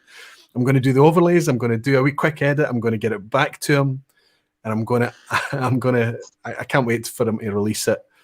But is it Bill, the Whiskey Dick? Is it Phil, Whiskey Wednesday? Or is it Jason at the Mash and Drum? The next Aquavita blind challenge has been filmed. It just needs to be edited and released on their channel. It won't be on my channel, of course. It's a collaboration. I was hooked from start to finish. It's like every blow by blow, you could see the angst, and I have to say, it was impressive. It was impressive to watch. No spoilers. Alexandra is saying C because of the crowd. Lindsay Holman is saying that she's talking to Jimmy Lang, pretty sure I've been spared, though I may have erased the memory.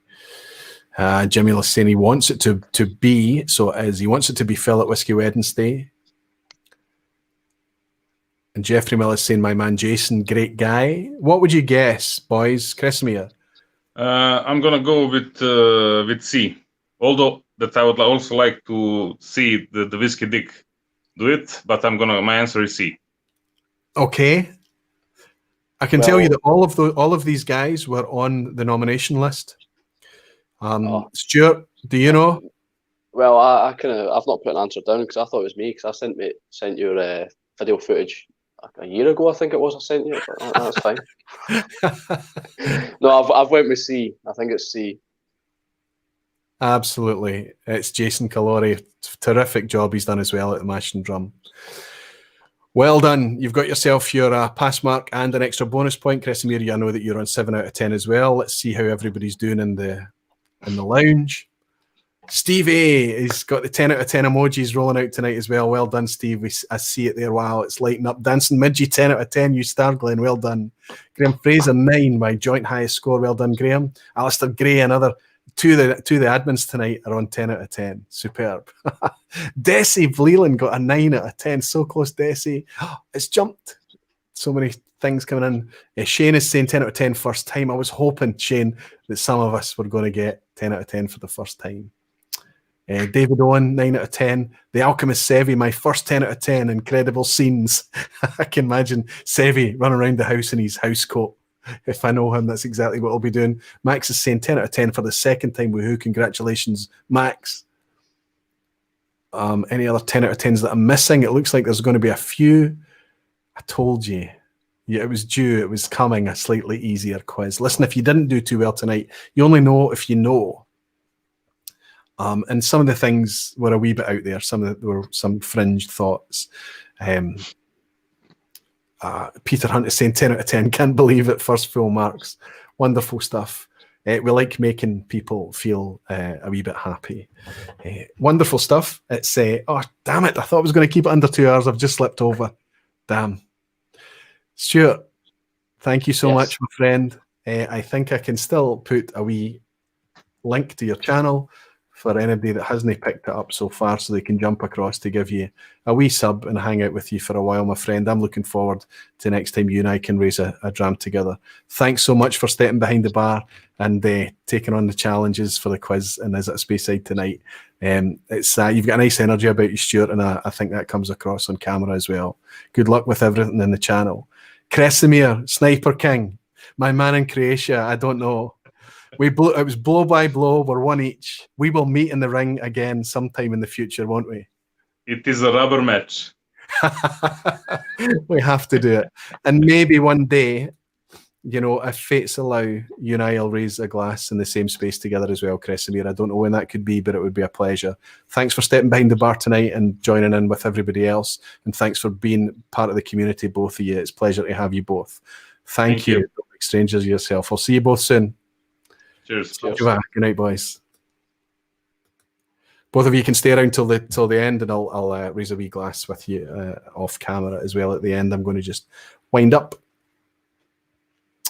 by saying, remember Saturday, there's a virtual festival happening, a virtual gathering happening over in Texas. So it doesn't matter where you are this year, you don't actually need to be there. That's the bonus of this year. Like every year, everybody can participate remotely, but this year it'll be much more focused on the remote participation, so it should be good fun. There's going to be lots of shenanigans and things happening coming out of the Whiskey Tribe channel. Jimmy Legs bought me a dram saying, I can't wait until we have a very adult, considered discussion, Roy. There we go. Jimmy, thank you so much, my friend. Slanjava to you. Thank you for all your support, all your good humour as well. Cheers. Next week, we have... we're going to put Ardbeg's Wee Beastie on test. I've got a nice dynamic there. Of course, it's going to involve some blind tasting. I'm going to throw some samples out into some people in the lounge, but not just people local to me this time. I've tried to give myself a week or so of time so that I could get a package out to Germany, a package out to Norway, a package down south in England, a package out to Belgium. It's going to be 5 sets sent out there into the community so that there are genuinely people sitting in the lounge doing the same blind that I will be doing. Just trying to pick out my favourite to least favourite, of course, with comparable whiskies to Ardbeg's Wee Beastie, and kind of put it on trial a wee bit. We're very proud that Ardbeg have stepped up with this presentation, 5-year age statement, the ABV, and they've put it out there at £40. What do we think about that price? Where should the price be for 5-year-old whiskey? How does it compare to its competitors on the shelf? That's what we're going to be doing next week, a week from now. The week after that looks like it's also going to have a blind tasting theme as well, but that's still being worked on more on that in the future. If you're trying to keep up with me, patrons know how that's where the messages go out, obviously inside Patreon as well. I just want to say thank you to all my patrons. The reason that I'm able to do these technical upgrades, the reason I'm able to buy these whiskies and share these whiskies with you is fully down to you guys. Also, the people who support me in the YouTube membership scheme as well. Everything that you do, your likes, your comments, your support, your shares, your contributions, your super chats, your virtual drams, everything is very, very appreciated. Thank you so much. It's wonderful to have hung out with you again for another wee Thursday night. It's always a pleasure. I look very much forward to welcome you again a week from tonight. And in the meantime, I hope you have a great weekend, and I hope you sip some fine drams. You're very dearly loved. Thank you all, and I'll see you a week from now. Slàinte mhath, whiskey folk. Cheers.